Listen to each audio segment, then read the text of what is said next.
Doesn't matter if you have one ass cheek and 3 toes. I will beat your ass. They're going to be sorry they were ever born. Who? All of them. Yeah, beat 'em up just like it's WWW. Promise you right what I tell you. Yeah, look, you cannot see what's in front of you. You cannot see what's in front of you. Yeah, promise that you get to run into if you knew what's about to come to you. It's about to get real dangerous. It's about to get real dangerous. It's about to get real dangerous. It's about to get real dangerous. Today's episode is powered by Dre's Daiquiri Shop at Cotton Gin, where Texas flavor meets game day energy. Cool off with our legendary Texas-style daiquiris and load up on the best football food in town. From crispy, mouth-watering wings to your favorite game day bites, Dre's is your ultimate pregame, halftime, and victory spot. Don't just watch the game. Taste the win at Dre's Daiquiri Shop at Cotton Gin. And welcome to the show, the One Ass Cheek and 3 Toes. I am your host, Nate the Great. I got Mr. BA on one side. I got Mr. Jay Weezy on the other side. And we have a special guest, George. He is a Lions fan. Hello, George. How you doing? How you doing? Thanks for having me on. Yeah, thanks for coming on. Well, fellas, B already beat us to the punch. The Eagles beat us 16-6. So let's just get into it. I'm sorry, it's 16-9. Thank you.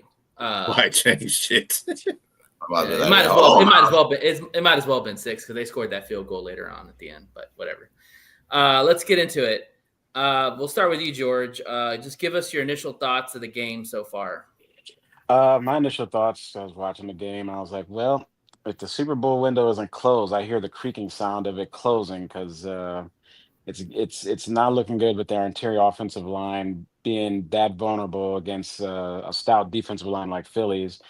And they definitely are going to need those 3 interior offensive lines somehow. And I think it just is what it is at this point, to either find some kind of magic or some kind of answer to keep Jared Goff clean in that pocket, or just punch holes in the run game to get Gibbs and Montgomery spring forward. Otherwise, I think they'll make the playoffs, but they're not going to go too far if they go anywhere once they make the playoffs. So they got some serious issues. I totally 100% agree with you, George. My Super Bowl thought is kind of busted right now.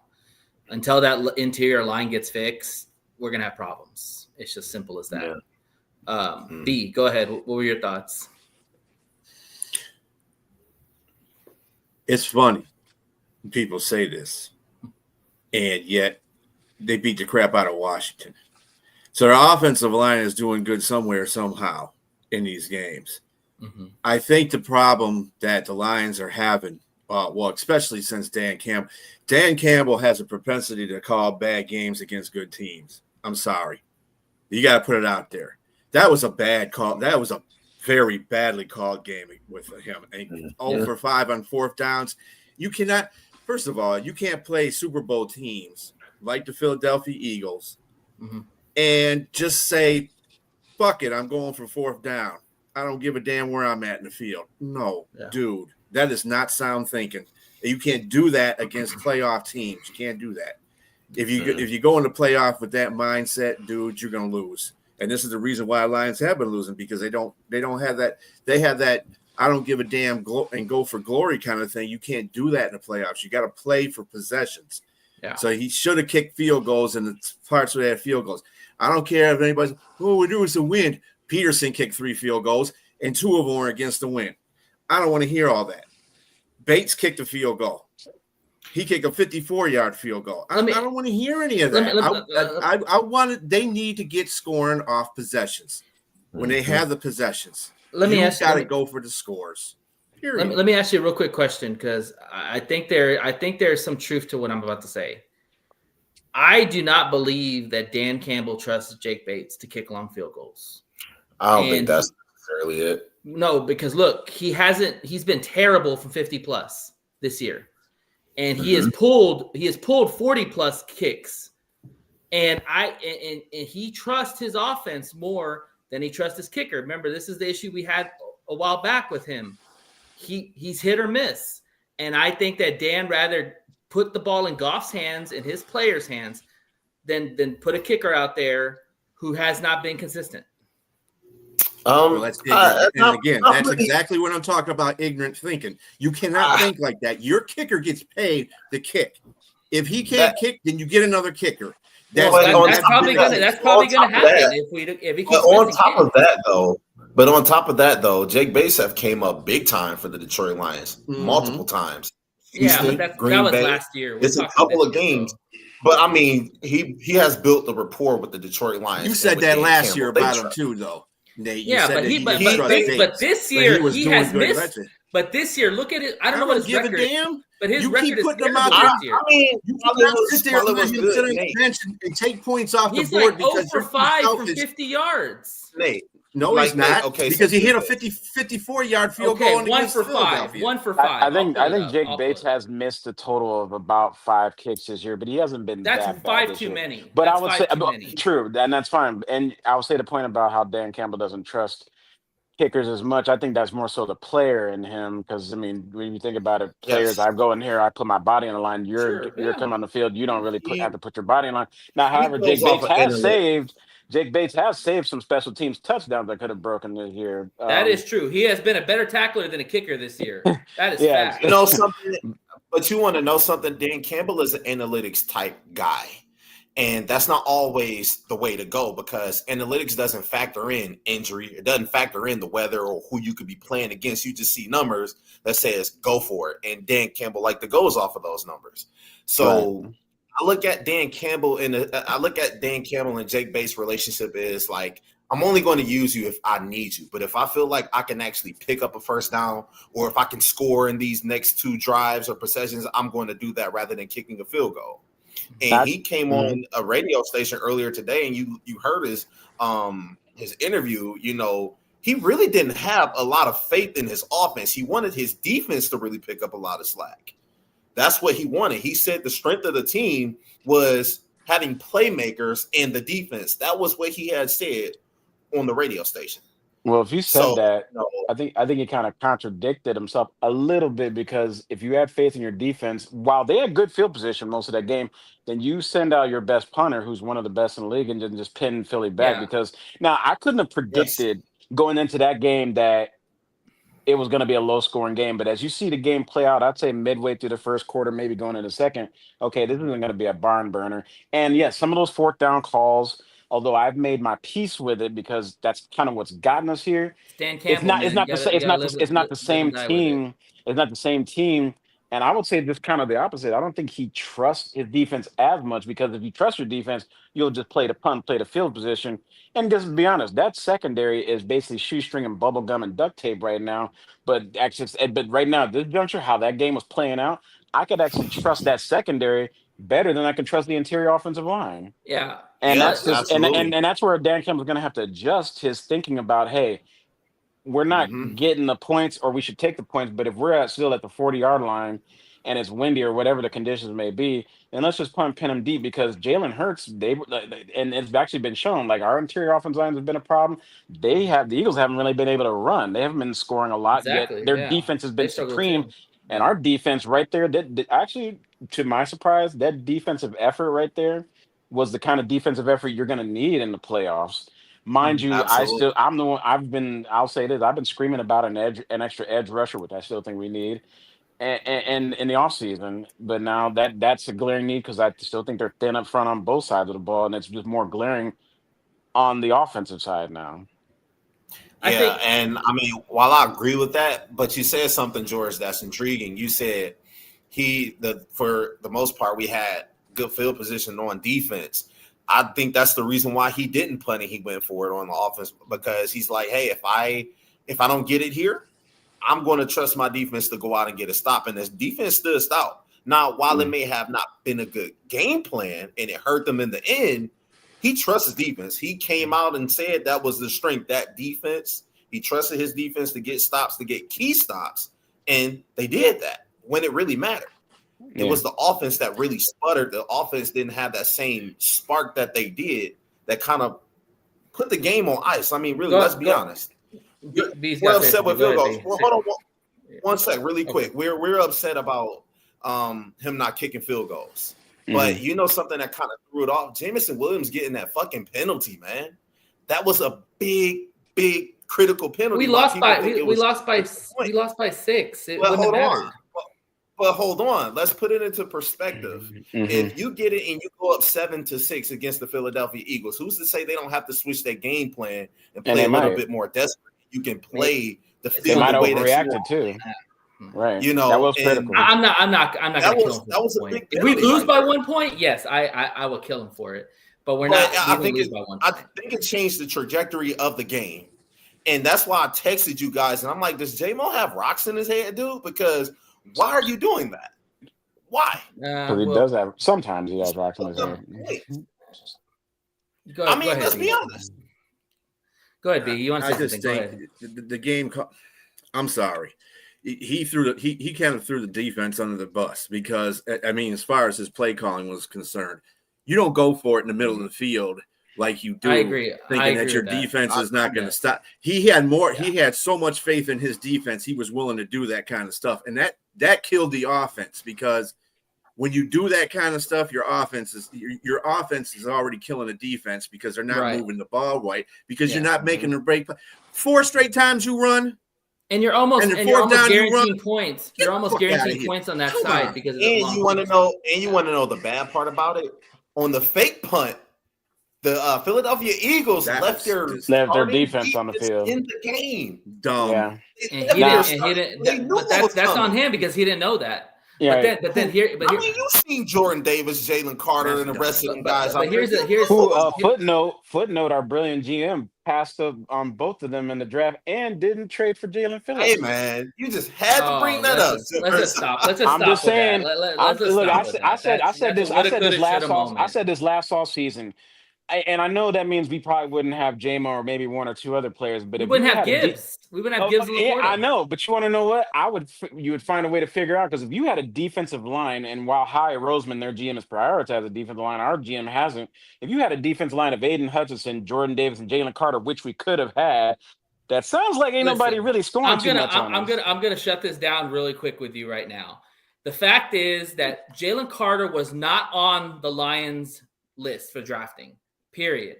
When Brad found out about that accident, he ruled him out immediately. And then you talk about a guy that has rocks in his head. How about the idiot that spit in front of Dak and got suspended?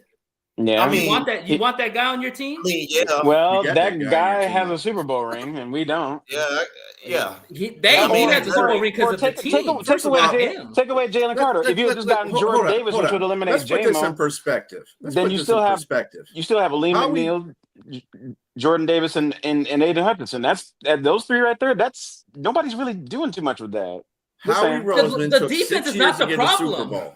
Hold on. Yeah. Howie Roseman took 6 years to get a Super Bowl. True. Holmes is in his 5th. So let's quiet that stuff down. But also we should have done, we should have did this, and we should have did that. Yeah. They should have did a lot of things too. And they've had the Lions have more consistent good seasons than in between the 6 years that they had than the Philadelphia Eagles. There's 1 year they sucked bad in between that.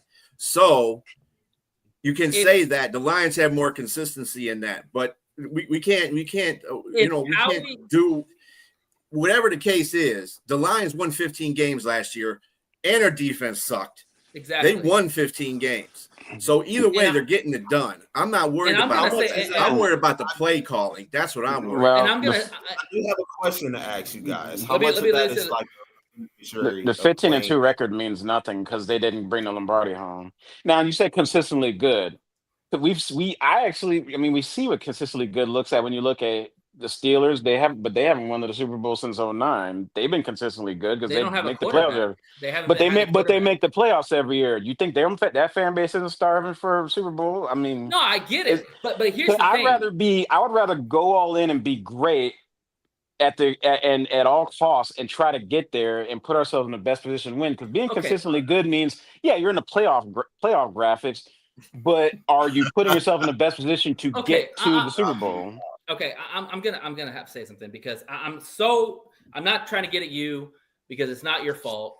It's the incompetence of some of these Lions fans. Listen, You guys act like Brad Holmes sits on his ass and does nothing all fucking day. Like, you don't think he fucking calls teams. You don't think he tries to make deals. You don't think he does all this shit behind the scenes. Y'all think like he just sits on his ass and looks at the sky every day and hopes shit just comes to him. If he was doing it, Adam Schefter, Pete Thamel, and Diana Rossini would leak it out because that's what their business is. Nobody it out. He made calls. He called about Jalen Phillips. He called about Max Crosby.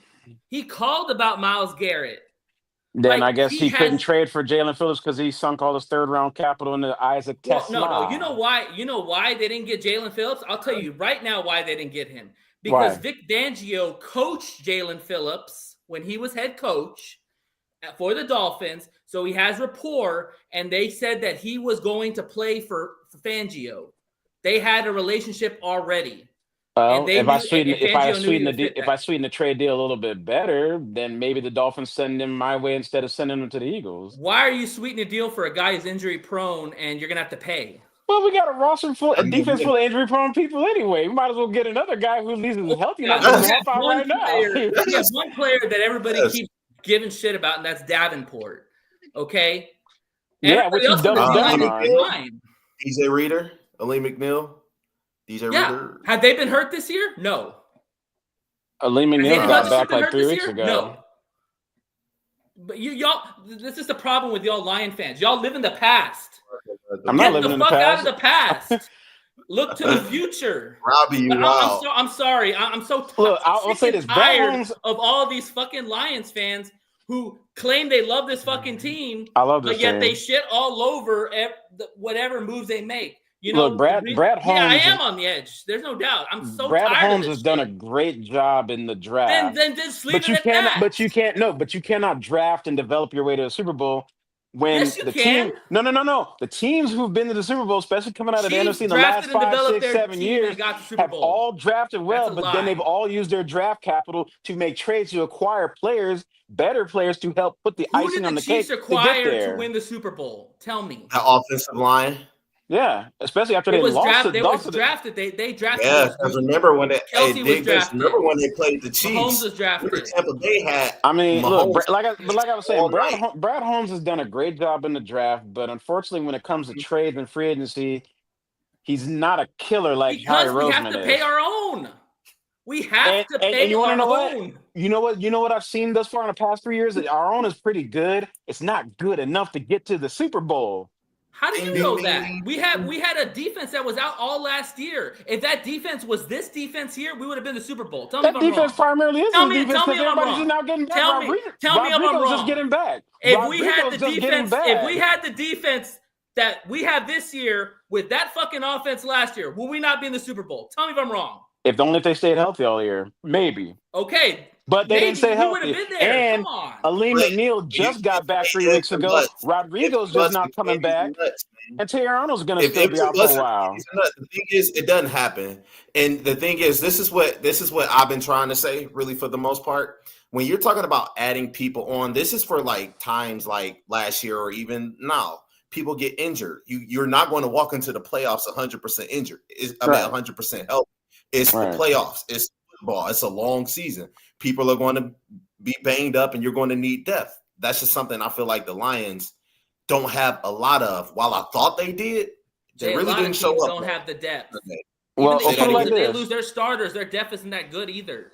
Even if you don't want to trade draft capital for Jalen Phillips or whoever, they didn't even have to go like all out and get like a high profile player because there's a lot of bad teams that they could have picked on. Like, I mean, we know the Dolphins are bad. We got a top 10 defense. We're top in sacks. What the hell else do you want? You don't generate enough pressures opposite Aiden, though.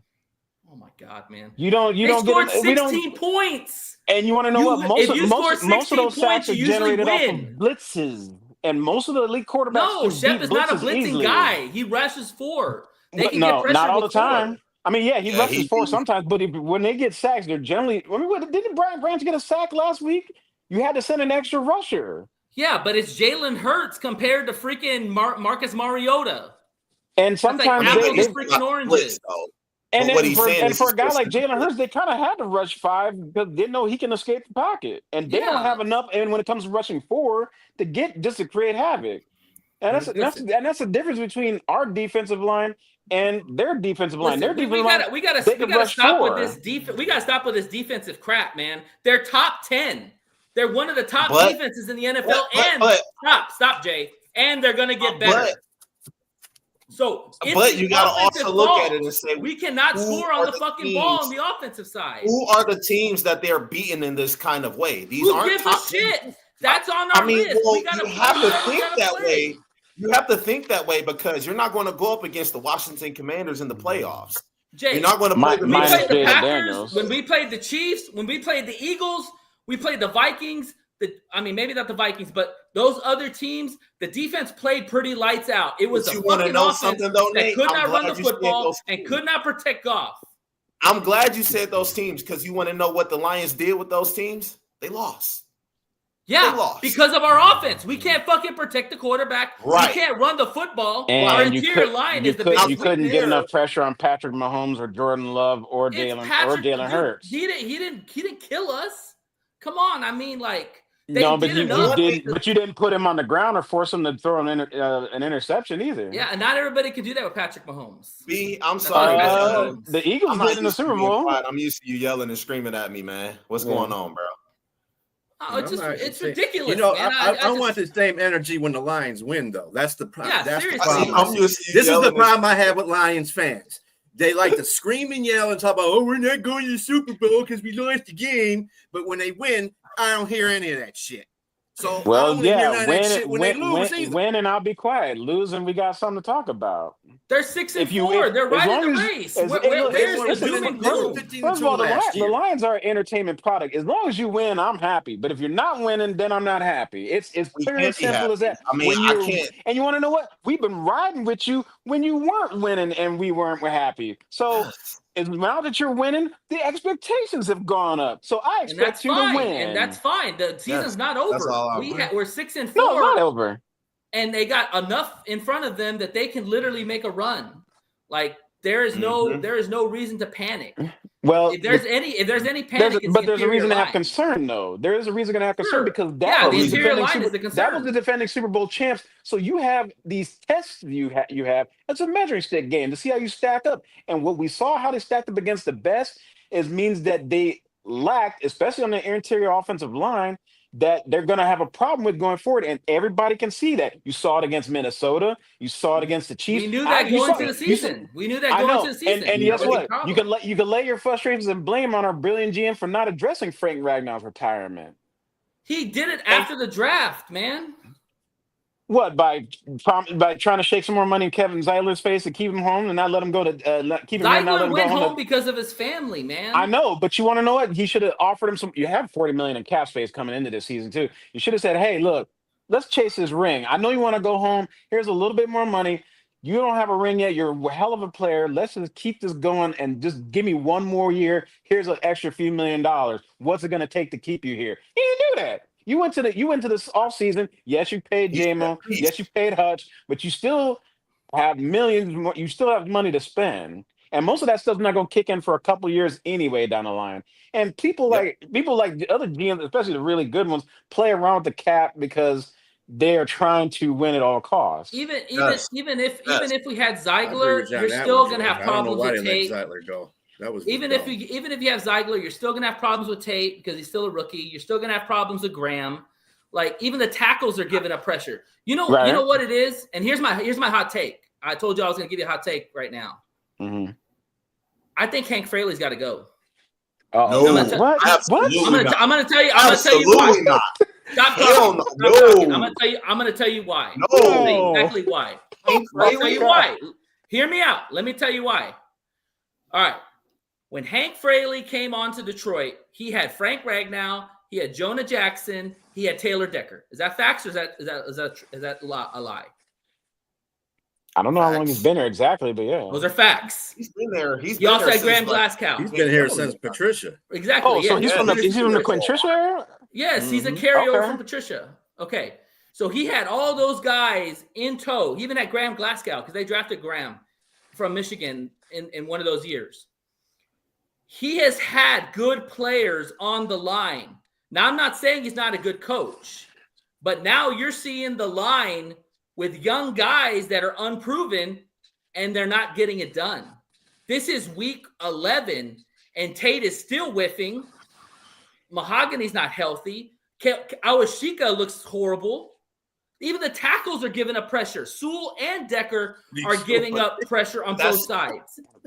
Well, I can't excuse it, but I mean, Sewell is banged up. Line coaching issue. Sewell is banged up, and he has whips, especially when Micah Parsons made him look kind of silly in week 1. Right. And on But top of that, that's also because they didn't really play during the preseason. But yeah, and to your point, like Decker, I mean, I think this could be his last year because he's getting old and he's pretty banged up. Sure. But then again, what I'm saying is, you could be a good coach. You could be a mid coach, but if you got the horses, you're gonna kind of look better than what either you are, or you're gonna look as good. He doesn't have the horses. Well, then whose fault is that? Is that Hank Freddy's fault, or is that Brad Holmes' fault for either not getting enough? No, it's Hank's fault because Hank's supposed to coach these guys up.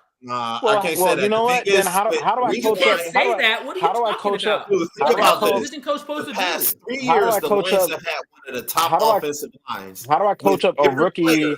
How do I coach up a rookie guard and a 6th-round pick at my other guard spot and an aging center to go against these 2 young monsters who were part of Georgia's national championship run of the last several years? But at some point, you're going to have to replace guys. You mentioned Frank was getting old and injured. He's going to have to go. Graham's older. Decker's getting long in the tooth. You're going to have to replace these guys at some point. Remember, then you're telling me that Hank Fraley wasn't in the draft room saying, "Hey, Brad, I want that guy." I'm sure he was. He signed off on these guys. I agree with that, Robbie. But you know something? This goes a part of what we have been talking about of them giving up 3 third-round picks to get Tesla when those picks could have been allocated to a place of need. And Tesla, last I checked, can't block and protect Goff up the middle. That's damn near negligent. We have guys on the team. What the hell? On top of that, we don't even use Tesla the way. I mean, he gets on the field, but Khalif Raymond still gets more clock than running. He does. But Jay, that has nothing to do with the line. The line. Listen, here's the thing. The line is weak. Okay. Yeah. The interior line is weak. You have a rookie. You have a backup, and you have a center that's 30 years old protecting Goff in the middle. If you're going to get pressure, you're going to get pressure up the middle. That is what every good team has done with us. Minnesota, the Chiefs, City, the Eagles, Green Bay. Everybody has gotten to the middle of the line. That is the problem. Let me say this. The problem is Dan Campbell, and it's starting to show in his 5th year. He is not making a proper adjustments when you know you have issues on your interior line. It's up to you as a head coach because you're the sole person responsible for that offensive line. When he played the Washington Redskins, the Commanders, sorry, he adjusted that offensive line in that game, but he didn't do that against Philadelphia. And that's the and then you're not playing to your strength. Dan Campbell against Philadelphia, he was the reason why they lost, in my opinion. I agree. The first 3 or 4 possessions were just jacked up. And then the fact that you went for 4th down on your side, the only time you go for it on 4th down if you're ahead or you actually need to go for a 4th down. Now, I don't mind him going for it and sometimes being cute, but dude, have better play calling selection. Running it 4 straight times, that's not going to help. Yeah, that was asinizing to see because you kind of helped you only when you had a dominant offensive line. In that game, they were killing Philadelphia with the pass, as long as the receivers were catching the ball. But they were killing Philadelphia with the pass. That's why I said you need to set in this type of game. You need to pass the ball to set up the run. And as long as they did that, they had good runs after they were passing the ball all over them. If you noticed. But then when they started running and they just took control and say, we're going to run the ball no matter what, that's when they started failing. And that's another thing, too. That we don't even talk about is the fact is the line's not even blocking on the runs either. Like, you can't run up the middle. You can't protect up the middle. Like, what the hell are you supposed to do? You You know? can't do it. You can't do anything if you passes. can't Quick you can't passes block. because So Yeah. quick you know, passes it was because interesting. So I was listening to some things 97.1 on the Monday morning. A lot of people were giving Golf a lot of blame for it, and I was thinking, like, look, I understand he's not mobile. We all understand that, but he can read defenses pre-snap, post-snap, and make the throws. And everybody's, and especially it's like it seems like this whole time wants to run him out of here for some reason. No, that's just I don't know. How many mobile quarterbacks do you know can still, while the play is going on, get to their second or third read and make a? And here's the thing: the same fact is mobile quarterbacks need an offensive line Yep. still, Yep. and how there's only like maybe four, and if you include maybe Baker Mayfield because he's been kind of doing well this year, there's only 4 or 5 mobile QBs that can probably do what Goff's doing. But granted, they need the offensive line. That's Josh Allen, Lamar Jackson, Jalen Hurts, Even those guys need an offensive line, man. whoever, and I'm forgetting one, but those are the only mobile quarterbacks in the league that can, at a high level, stand in the pocket and still Yeah, do and and, still make and read how and many of throws. those mobile So quarterbacks the have won a fact Super that Bowl? Lions fans want to all of a sudden get a mobile quarterback when you drafted one and he just And got it's catching cut, up to Kansas City because they ain't where they are now. and Patrick Mahomes, and guess what? The Patrick Mahomes, he's a mobile quarterback. What did the Eagles do to him in the Super Bowl? They They Yeah, he killed really wrecked that. him. doesn't. They killed He runs what he him. has to. He's Hey, not what really. did I wouldn't Denver call him a do to mobile him quarterback. Sunday? What did But Denver all the do to him same, though, Sunday? off a mobile quarterback, all the same needs to be able to have the same processes quickly Yeah, like Goff has, and all the same, just like Goff, a mobile quarterback needs an offensive line to protect him so he can either yeah. stand there and not get happy feet and have to scramble. Because guess what? If you put the same, you put Hurts behind our line that night, you put Josh Allen behind our line that night, you put Baker Mayfield behind our line They're that all going night. to struggle. It's They're all probably going to going to be struggle. the same result because that interior offensive line is the biggest weakness on the team right now by what I've Yeah, seen consistently over the course of this entire season. I And I don't agree. think they're going to fix it. Now they'll probably make the playoffs, but you know what'll help me feel better about that? Obviously, they got the Giants, and that should be an easy one. Beat the Packers on Thanksgiving. But Lord have Beat the mercy. Rams. I do not want to see the Rams because they are cooking and killing everybody. And their play style is very similar. They have to be run heavy. For Goff, for Matthew Stafford, you have to be a run heavy Rams. team and you have to be a dominant defense that can hold teams down, especially yeah, while your offense may not have their fastball that day. But for sure. for their play style, they have to be dominant on the line of scrimmage and they need more help. I'd say, well, on offense, but definitely defensively too.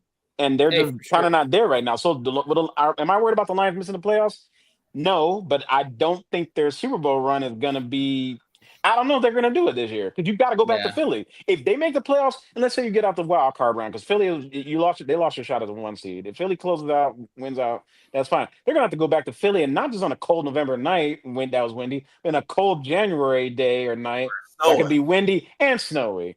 So I Mhm. left. from what we saw, Not do well in the snow. and Philly could find their stride offensively and get better. How confident are you that we can go back in there in mid-January on Honestly, possibly Championship honestly, Sunday and get it done? I don't know. honestly, we gotta wrap this segment up. But I'll say this: I left that game feeling better about going back to Philly in the sense that the fact is that we have a stellar defense that's only going to get better, and the fact is we only lost by 6 points or whatever 7. points. 7 points. Okay, fine, 7 points. Like they didn't blow us out. So True. if you can, They kicked our ass, Nate. Nate, they no, kicked they our didn't. ass. No, they didn't. They No, kicked because our if they kicked our ass, it would have been by 2 or 3 touchdowns. Nate, We were right in Nate, that game, right at the end. Goff went like 17 for 33, my man. Well, I Yeah, will say to and Nate's 17 to point. 30, and we still had a chance to win that game. He or was get in that game. 12-14 when he got pressured. I want to help Nate's point a little bit because I'll say this: that was probably the best defensive effort considering what we have in the back Yeah, seven. stop the tush push and And if everything you too. and with guys possibly coming back, and you can bring that same effort because they say defense travels. If they could bring that every single week, especially most critically in January, then that's the only part about that game I felt about is the defense kept them in it. Now, and I believe to B's point earlier, when the offense was going for it in the middle of the field, yeah, if you punt, I'd rather the defense have to stop you at the 15 or your own 20-yard line rather than get you in. I think Dan would call a different Because basically, game. when they turned the ball over, they were right at midfield and in field goal range, and they held them to 3 points. Whereas if they had punted, and pinned them in within their own 15-yard line, Sure. then you go to maybe first down, and then you go 3 on out after that. Then they're only at the 30-yard line, and then I So get that's a what little I'm bit better saying. field You position. leave even as bad as the offense played. we were right in the game. True. We literally had a Five. chance. And it was only early because in the defense actually was bringing it all night, and they kept you in it. Well, we might have to And rely on our we did defense not. going forward. Well, yeah, and that's what I think there's going to have to be, because they are more defense. Because Kelvin Shepard pretty much has shown that he has his finger on the pulse, and it's almost like they haven't missed a beat since Aaron Glenn. But almost They've similar gotten to better. Glenn, you should have gotten. They should get Brad Holmes should have given him more pieces to work with, considering More pieces. Ennis Rakestraw is. Is it too soon to say Ennis Rakestraw is a bust? Because he ain't played a snap yet. And remember, he had Mosley a couple years ago too. Never played a snap for us. Davenport, you brought him back. And yeah, you got, and like the offense has been pretty much intact aside from now Laporta's out and whoever else has been out. It's a defense that's still looking like, run over street shoes, whatever. And yet they were bringing the better effort. So defensively coming out of that game, yeah, I feel a little better. If they could bring that consistently every week, and guys are coming back healthy, it'll help. But the offense is going to have to figure it out. So I'm not worried about them necessarily missing the playoffs, but Super Bowl run, it's where I'm kind of like shaking. Yeah, for and sure. for me, it's Super Bowl or bust. It's Super Bowl or bust this year. Sure, I get it. And we could talk more about that in the Giants segment, but we're gonna have to wrap up the segment and head on to the Pic'Ems. So I guess George, we'll see you back for the Giants segment. You can stay. Yeah, sure. Well, thank you. I'd love to. Okay. Liz. What's up, Liz? Liz. What's up, Liz? All right. What's So up? B, go ahead and give us your power rankings. Oh yeah, let me do that. Not gonna like.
Wow, it's a crazy year when the Patriots are 9-2. Yeah, That's crazy. without a quarterback named Tom Brady. Exactly. That's crazy. Drake May. Drake May going crazy.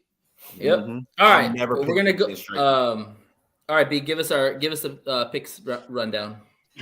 All right. So last week, two of us finished 11-4. That would be me and you, Nate. Jay, you finished at 8-7. You had a terrible week, dude. I don't know what the hell was going on with you. Liz, you were 10-5. Of course, you picked Vegas. I don't know why you did that. You live in the state of Texas. I was hopeful. Yeah, okay. Mm-hmm. But Jay leads the pack Jay still leads at 96-49. I'm in second at 90-55. Nate and Liz are tied at 87-58. So you're getting there. You're getting there. All right, well, let's go ahead and get started. So our first game on the schedule is Colts versus Chiefs. Chiefs are a 3.5-point favorite at home. B, what do you say? I got the Chiefs. Jay?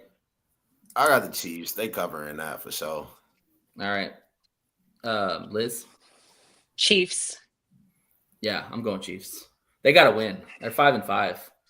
This is a must-win. Who you liking at, George? The Chiefs are a desperate team. They're 5-5. They needed more. But then again, I like how Jonathan Taylor's been cutting through everybody. I'm gonna just say Colts. I think the Colts, they're feeling it. They're on a hot streak right now. Now they took a little lump when it came to the Steelers, so they know they faced up against a good defensive line. I'm gonna go Colts to just put a death nail in the Chiefs for the season right now, and they're riding high on the fire right now. Okay. Wrong answer. Chiefs. All right. We'll see. Jets. I could be wrong. Jets versus Ravens. The Ravens are 13.5-point favorites at home. B. Ravens. Ravens. Liz. Fight for that number one spot. Yeah, I'm taking the Ravens. Clean sweep Ravens. They're gonna probably come back. They started off pretty bad, but they're gonna end up winning that division because that division is terrible in the AFC North right now.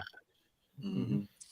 All right, Patriots versus Bengals. The Patriots are 8.5-point favorites on the road. B. Patriots. Jay. Patriots. Jamar Chase is suspended. He ain't got no receivers. He ain't got nobody, bro. Give me the Patriots. We got Higgins. Nobody. Oh my god. Oh my gosh. Nobody. Liz. Patriots.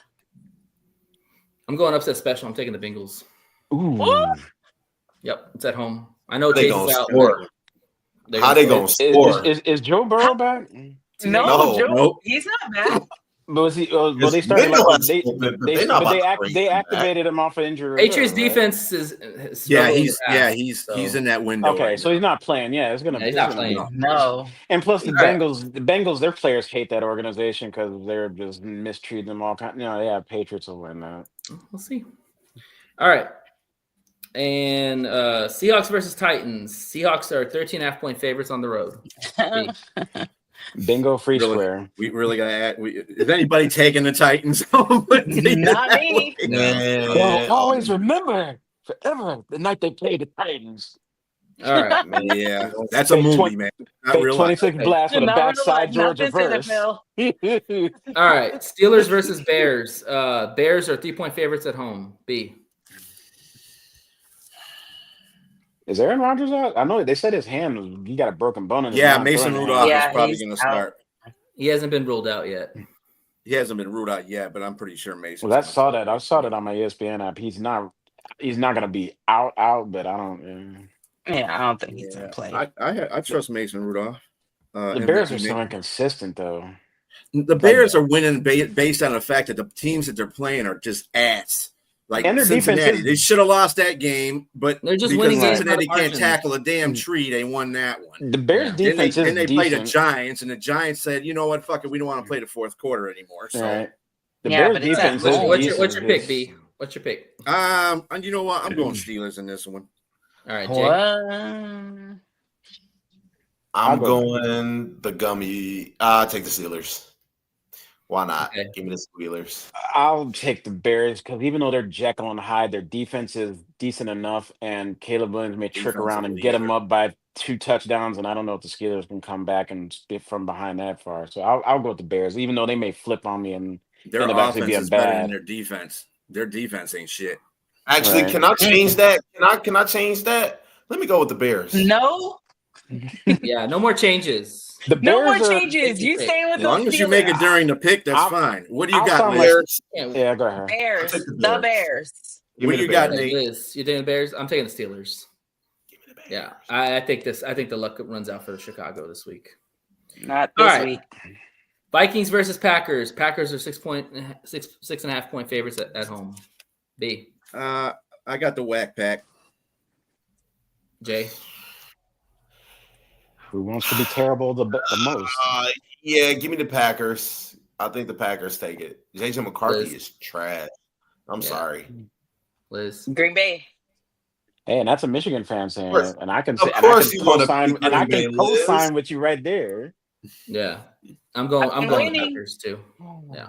Yeah, I Wait, don't the think Packers you- and the Vikings? I guess I'll need the Vikings to steal one here, although because the Packers, for some reason, their defense is great, but they cannot score like they should. Yeah, and their for the offense blows. for our divisional purposes as Lions fans, they got that nasty tie. I need the Vikings to take that one. There's no way in hell the Vikings will win. No way in hell. Yeah. There's always a way in hell. Micah Parsons Any might have given four. Sunday. I mean, we say that, yet JJ. I mean, I don't know. The Vikings. JJ can't hit the they broadside may- of a barn. I don't know because like the Packers, they can't seem to score more than 14 points lately. Yeah, but at home that defense is pretty good. True. That's All right. Browns versus Raiders. The Raiders are 3-point favorites at home. B. Oh, Lord. Tally up another 4 sacks for the greatest sack artist of all time. Can we just get rid of This is Tennessee? the week that you would pick the Raiders, Liz. I know. I was hopeful. All right. So what's your pick, B? Yeah, the Raiders. Raiders. Jay. Shit. Raiders. I'm gonna go Browns. Liz. I'm gonna go Browns. Shadur's got to show out. I mean, it's not You like just the Raiders are refuse to gonna be pick special. against your dad's team. I'm telling on you. I'm going Raiders. Yeah. It's at home. Got to win one. I mean, All he's right. gonna get like 5 sacks. in this Gino ain't game. nothing. Jaguars at the Cardinals. Jaguars are 2.5-point favorites on the road. This is a trash game. This is Who do you believe in less, Jacoby Brissett or? I'm going with the Jags because I don't want to go with either one of these teams. I hate both of these teams because they're bad. Okay, Jay. You picking everything I'm picking, B? I'm taking the Jags, man. Cardinals is horrible. All right. Horrible. Liz. Ugh, man, I know that's right. I don't care. Those Jags. Give me the Cardinals. Yeah, I'm going Cardinals. And Trevor Lawrence, aka Sunshine. I'm gonna just. Sunshine about to get knocked. Yeah, he's fake. So I'm gonna go with the fighting Jacoby Brissett's over here. There you go. And I was born in Arizona, so I'll take the Cardinals. Come on. There you go. All right. Eagles versus Cowboys. Eagles are 3.5-point favorites on the road. B. Yeah, I got to go with the Eagle fries. Jay. Eagles. Liz. Fly high, birds. Eagles. I'm going Cowboys. I go Eagles, even though That's a hate pick, Nate, but that's I'll go okay. Eagles. For real. No, actually, I'm not impressed with the Eagles' offense. I think that if Cowboys can score on that defense, I kind of gonna want be to hard. co-sign with you, but it's just their defense, though. the defense has But got Dak better. is- They've got but better Dak pieces now. The Dak is putting up video game numbers this year. Yeah. Yeah, and has no defense. But he ain't gonna. I don't know. The about Eagles that. is number 4. Pickens and Lamb versus. It is an intriguing matchup. I'm gonna tell you because Dallas is putting up numbers, and that defense got a little bit better, and all they got to do is stop the run, which they did against Vegas. Gente, what I tell you, he's gonna get stopped. He had 7 carries for 9 yards. There you go. Yeah. You know what? I'm changing my pick. Since we on that, I'm changing my pick to the Cowboys. What? You care? Cowboys. Hey, you know what? Okay, no more Cowboys. changing picks. Cowboys. What you pick? Hey, B, I'll put stick me with the down. Eagles because they just have a way. For Of, real? I'll steal this line from Dan Campbell. They have a way of just dragging you to the abyss and then drowning you. That's just what. That's Y'all just are what all they gonna do. go Cowboys. I'm going Yeah. Cowboys. I want to go. I'll stick with the Eagles. I don't want Alright. to. Go but, yeah. Eagles. All right. Telling you. Moving on. All right. Falcons versus Saints. Saints are 1.5 God. point favorites at home. B. I'm going Saints. I can't stand the Falcons right now. They're getting on my damn nerves. Jay. B. Yeah. The receipt I'm is you going don't with pick the Saints. I'm going with the Aints, man. Michael Penix is out probably for the remainder of the year, man. That team is Really? just fire, dude. Yeah. I guess I haven't really been Yeah. paying attention to the Falcons. Yeah, I guess. Yeah. There's a reason why you haven't been. I thought Liz. Penix was still playing. I didn't know he was hurt. All right. I'm going Saints. I'll Yeah. go Saints. Give me Saints too. All right. Buccaneers and Rams. Rams are 6.5 point favorites at home. B. Ooh, that's probably got to be Rams. America's game. Yeah. Give me the Bucks. Are any of Baker's receivers still hurt and busted up? Like, does he still have? Does he have a Buko still? Yeah, he Buka's still there, has so. Booker. I No, don't know what's Buka's going there. on with Irvin. Godwin might play, Irvin's but not for sure I status. think they will play. Man, the Bucks could help us out. I'll go with the Rams, but the Bucks really should about- I think the Bucks really should take that, but I don't know. The What Rams you are got, Liz? Liz. Tampa. All right. I'm taking the Rams. No one's stopping the Rams right now. They're probably Rams are- gonna Rams go are to the doing Super Bowl. Rams are doing their best Ivan Drago imitation right now. Yeah. It's killing everybody. All right. I'd Panthers agree. versus 49ers. 49ers are 7-point favorites at home. B. I'm going 49ers. All right, Jay. Give me the 40 Winers. Sorry, Sonia, but I gotta go with the 40 Winers. Liz. 49ers. Yeah, I'm going 49ers too. Yeah, Niners and who they're playing? The Panthers, you said? Mm-hmm. Mhm. I'm gonna 49. say they should cover that because did the Panthers win recently? They seem to have these They lose a couple Yeah, they games, won. then they Yeah, then they just beat Atlanta. then when they win, they'll put up 30 points, and then they'll just go back to being terrible. So if they've Yeah, already won their game, Bryce Young tore it up. I'll take Yeah. the Niners to cover that 7 too. Okay. All right. Bills and Texans. Bills are a 6-point favorite on the road. B. Bills. That's too much for the Bills. Going That on the is. road, they can't stop the run. Houston's got the number 1 defense. I'm not buying it. The Bills are through. But this is a typical case, George, and I'm glad that you mentioned that about the Goff versus mobile quarterback things, because this is exactly what I'm talking about. Josh is a good quarterback. He's a great quarterback, but has he gone to a Super Bowl yet? no. The hell to the no. So that dispels all that kind of bullshit. Well, I'm his taking problem is Patrick Houston. Mahomes, just like Lamar's problem. That's their main problem. over Jay? there. I'm Go ahead. taking Houston. Houston can't even protect CJ Stroud, isn't it? This their tackle would have been a problem, isn't it? So I don't know. I think the Bills should Yes. win that game because CJ Stroud, he's missing his best wide receiver, and their offensive line can't protect him. Well, Stroud is Hey, out y'all, this hey, week. I mean- So am I relying make on the my- Bills? Nobody's been able to Bring protect that the third Houston. One at a time. One at a Oilers time, against yo. the One at a Houston time. One at a Oilers. time. All right. Who? I ain't make my pick. Jay, go ahead, Jay. Liz, you know you my homegirl. You know you my homie. I gotta go I with the know. Bills. Gotta It's go all with right. the Bills. Yeah, I got you. I'm going with Bills because the thing is that the one weakness the Bills have is stopping the run, and the Houston Texans can't run the football. So give me the Bills. Houston ain't got a running game. Sorry, but who Houston got? All right, We'll see. and finally, Let's go Houston. Giants versus Lions. Lions are 10.5-point favorites at home. B. Yeah, I got the Lions. They're not going to lose 2 in a row. Yeah, They Jay. don't lose 2 in a row. Lions, man. They always beat up on bad teams, so they do what they Liz? do best at home. And hey, under Yep. Dan Campbell, we just never lose 2 in a row. Yep. Mhm. I'm going Lions. What's Yeah. the spread on that? 10.5. Yep. Yeah, Belt Why to were you ass. so hesitant in saying that, Liz? I'll take. Cover that and make Huh? me feel good better. Why were you so hesitant in saying that? You were like, yeah, I'll take the Lions. You caught that, B? Yeah. Uh-huh. Yeah. Hey, come So on. You take the Giants, I'll come down to where the hell you at and had to put foot in the ass, okay? Come on. All right. Is Drake May's not playing in this game, is he? He's out. Drake, you mean Dart? Is You mean, I'm You sorry, mean not Drake Dart. May. I mean Jackson Dart. Dart. I'm sorry. It Yeah, doesn't make a Dart difference is if he out. plays or not. Dart's out on a concussion. Oh, okay. Is he Then still they out? better. Then honestly, I don't know if they- he's oh, been ruled out yet. Jameis Winston, if you let Jameis Winston come in here and carve you up a little bit, I don't care who you got back there. No, they should cover that. Cover and make me feel better. Okay. Yeah. No. All right. Well, we're gonna move on. We're gonna move on to the preview for the Giants and Lions. So Liz, we'll see you in a few. Adios. All right. Adios. All right. So Giants and Lions.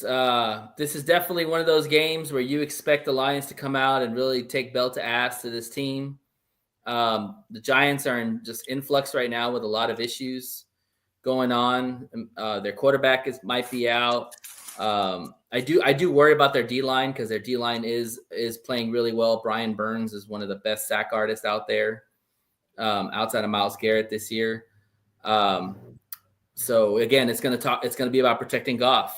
If they can protect Goff, it's going to be Lions all day. If Goff struggles with pressure, Sexy Dexy inside can push push the pocket inside. If they struggle and they can't protect their quarterback, could be tough. So what do y'all think?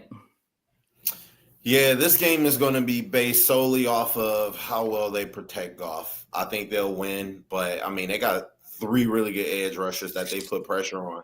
I mean, last year you seen just with Brian Burns and Kayvon Thibodeau alone that they ranked up there with pressure and sacks. With our offensive line looking very vulnerable, I expect them to bring pressure. I expect them to get to Goff a couple of times. But ultimately, I think the Lions will win because they're playing a bad Giants team. Let's really be honest. They beat up on homeless kids.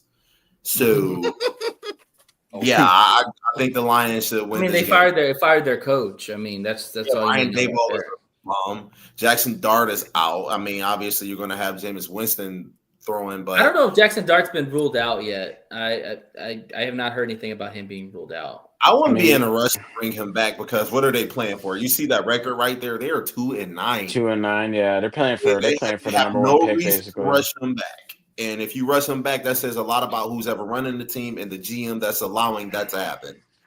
So I mean, the Lions should be the one eating a W to this week for sure. And yeah, absolutely. I listen to local radio, and TJ Lane and John Jansen are offensive linemen saying some of the Lions' offensive line problems could just be adjustments in how they approach the run game.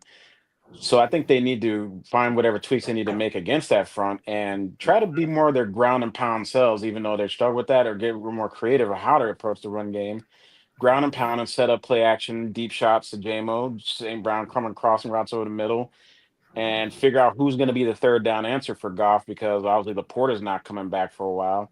And that's probably where Isaac Tesla is going to have to be, step up and be that guy that, where Goff can find on third downs. Now, some of what I think is even though he doesn't get on the field much, they don't think really build up that rapport yet. I mean, we got 2 one-handed fancy catch touchdowns, but somebody's going to have to step up and take the place of Laporta on third downs, kind of like how Josh Reynolds used to be on third downs a couple years ago. J-Mo. Well, Brock Wright.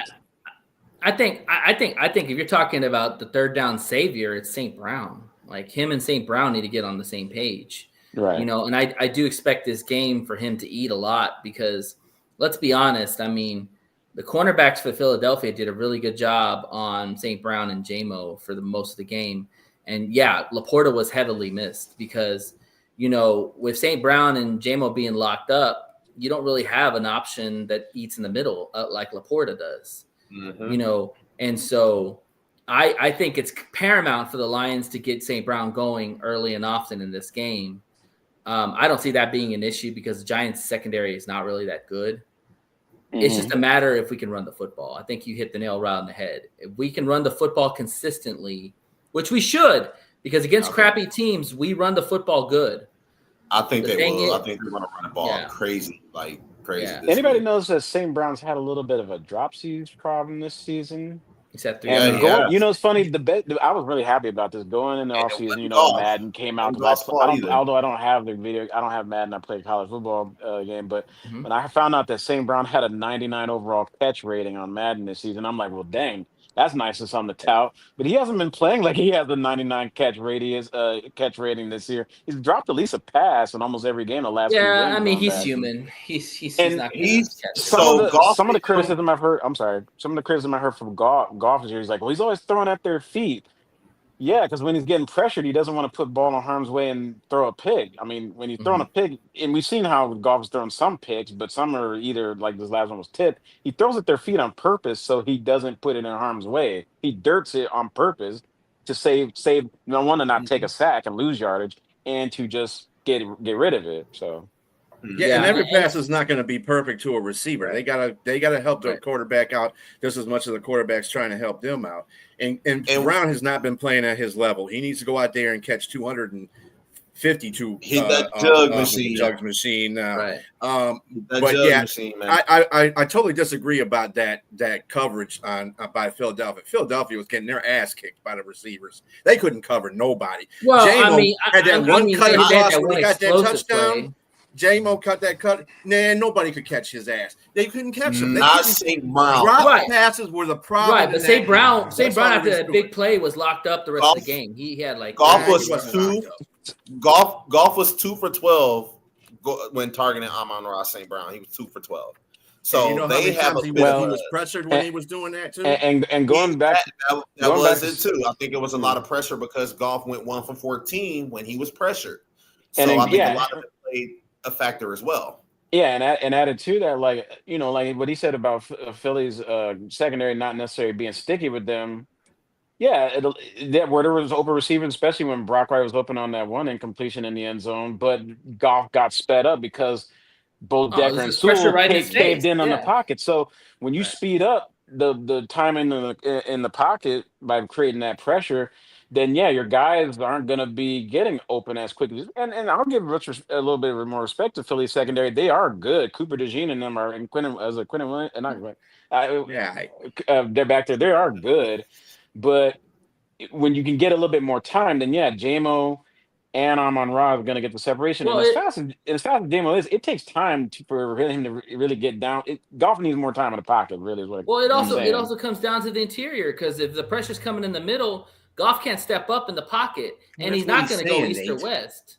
That's what he's saying, Nate. Yeah, that one. That it was especially clear on that 4th and goal when he threw the football in the back of the end zone. But I saw 2 guys wide the fuck open right there. But because he had pressure in his face, he only could see one target, and that was the guy in the back of the end zone. But Brock Wright was open. That one wasn't to Brock Wright. That was actually to St. Brown in the back of the end zone. Yeah, Amon. Yeah, St. Brown. Yeah. And JMO was open right in front of the goal line. So he could, if he had time, he could have found both of those guys. Give Goff another half a second, he would have found probably Brock Wright for a touchdown. Another half a second. Mm-hmm. Yeah, and the thing is too is that like with the Lions, like, I mean, let's be honest, they're missing one of their All-Pro players in Laporta. I mean, he was finally heating up before he got hurt, and according to what Dan said, he might be out for the rest of the season. There's no timetable for him returning. Like, a back is nothing to play with. Yeah, he got speared in his back too. Regardless of that whole situation, they're gonna have to find a way. Sorry, next man up. You're just gonna have to find a way. But who is the guy? It doesn't make it. Somebody will have to step up. It's gonna have to be. Give me a name. Who? Here, I'll give you a name. All these damn offensive weapons the Lions have, and you say who? It's gonna give me a tight end. Give me the tight end that's gonna step up. It's gonna have to be the guy. We're a brilliant GM sunk 3 third-round picks into. It's gonna have to be Isaac Tesla to step up. That's what it's gonna have to be. Or they're gonna have to pass more on the backfield to the running backs. The least I can do is somehow scheme a way to scheme him open on third down to be the new safety blanket. Or Jameson Williams. You don't always have to use him as a downfield threat. You can have him over the middle. You've seen what he did over the middle. Right. You can do jet sweeps with him, which they haven't done too much of this season. Player. I think that's because of the blocking. They don't trust the blocking. The blocking's terrible. Jay, just a little bit to Jay, to your point, some of Jameson Williams running deep routes to kind of take the safeties away to keep Amon-Ra and the rest of the guys underneath. Not if you're running misdirection, you don't. And I think they should run crossing routes or mesh routes. He did that against Washington, and he did that against the Philadelphia. No, I agree. JMO has to step up, no doubt. Jahmyr Gibbs, look at him. He had over 100 yards last game. I mean, he caught a couple passes and got downfield. I mean, the Lions they have weapons that they could use. You just have to put them in the right position, and Goff needs time to actually get the ball. And you know who that falls on? That falls on the offensive coordinators, whoever they are. Whether it's Dan Campbell, whether it's Morton, whether it's Shaw, it doesn't make a difference. They all have to work together to get that offense together, because if you're missing a player, you need to fix that. I'll take that up a little higher. Our GM needs to go do what he does best and go shopping in the DVD bin for old used and shop the waiver wires and get. Did we bring in the offensive lineman? What was his name? Frazier. He's not set to make his debut until December, I hear. Well, then you don't want to make trades. You didn't. I mean, you took Manu, he took a couple guys that may not have been ready. He needs to go pull guys off of waiver wires who are ready and get them in here. But the reality is, the people that are on waiver wires are either injury prone, which Lions fans seem to get pissed off when Brad does that, or they're players that aren't that good, and the players that they have on their roster are better than what they have. Right, and I get you, and I'm tired of messing with broken toys, but we're here now. So yeah, at this point now, if he gets somebody that could possibly be injury prone, as long as they can come in and make an impact until we get our guys back and healthy, I think that will be like probably the best bet. Just get someone who can play now. But you see the guys we have now. We have Cologne. We have Awashika. Those guys. Those are the backups that are now playing starting roles. Well, it's not Cologne, but he stepped in for Tate for a little bit. Yeah, he might actually be better. I don't know. He was Cologne was holding his own for a little bit out there. Yeah, especially when there was he came in during the Washington game, I believe. He did all right at center. The thing is, started. I think he started before Glasgow took over for him in the Washington game. Because Glasgow got hurt for Glasgow got hurt and Cologne stepped in. Yeah. But then Cologne stepped in for Tate, so he's versatile in that aspect. But Here's the reality of the team right now. It's the running game. Mhm. Because if you look at all the losses, the Packers, the Vikings, the Eagles, who else did we lose to? Who am I missing? Chiefs. Thank you. Chiefs. All those games, we could not run the football. True. I think we're under 100 yards in every one of those games. So that is the theme with these good teams is like we'll beat up on the Giants. They'll probably run for 150 yards, couple of tugs, whatever. It's the Giants. But when you go against the big dogs like the Eagles, the Chiefs, or not even the Chiefs because these are terrible, but the Eagles themselves, you've got to run the fucking football. Right. And if this team cannot run the football, we're not even going to make the playoffs. Right. Because all they're going to do is just put pressure in the interior and put Goff on his ass. And you can't. I think that they can make it to the playoffs 25 times. This is more than a manageable schedule, and the sky isn't falling just yet. It just raised concerns. But you look at go ahead. Right now, the offense is the weakness right now. I mean, as crazy as it may sound, and I give you even do you one better. The Lions are ranked 5th when it comes to offense, but that comes with the caveat. It's against teams who are bad teams who have bad defenses. It's not against a team like the Eagles or the Chiefs, like you say. One thing the Lions have to do, they have to play into their strengths. Their biggest strength right now is the defense. They're going to have to drop a game plan because this isn't the offense from yesteryear where you can go out and get 400 yards per game and, just have a monster offensive game. Hook and lateral plays. You couldn't do that in yesteryear either. Yeah, he struggled. Absolutely, they could. More I mean, the Lions were beating teams on average by double digits last year. I mean, we played a bad AFC South and we were killing those teams. Right. And they can't do that anymore. You're going up against literally all first place teams now. And the thing about this season, however, is if you're a team and you're focused to get in the playoffs and you have some issues on a certain side of the ball, you're going to you have the whole regular season to fix those areas.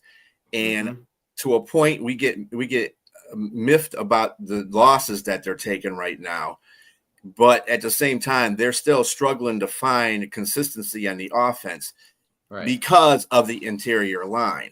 Sure. So and then you got different and as much as we don't want to admit it, but Ben Johnson had a different type of play calling than Morton or Dan Campbell does. So you got to utilize every player on the field. And when the Washington game, I saw that. I loved that about that game because he used everybody on the field. This is something that he did not do in Philadelphia, and I thought he should have been doing more of.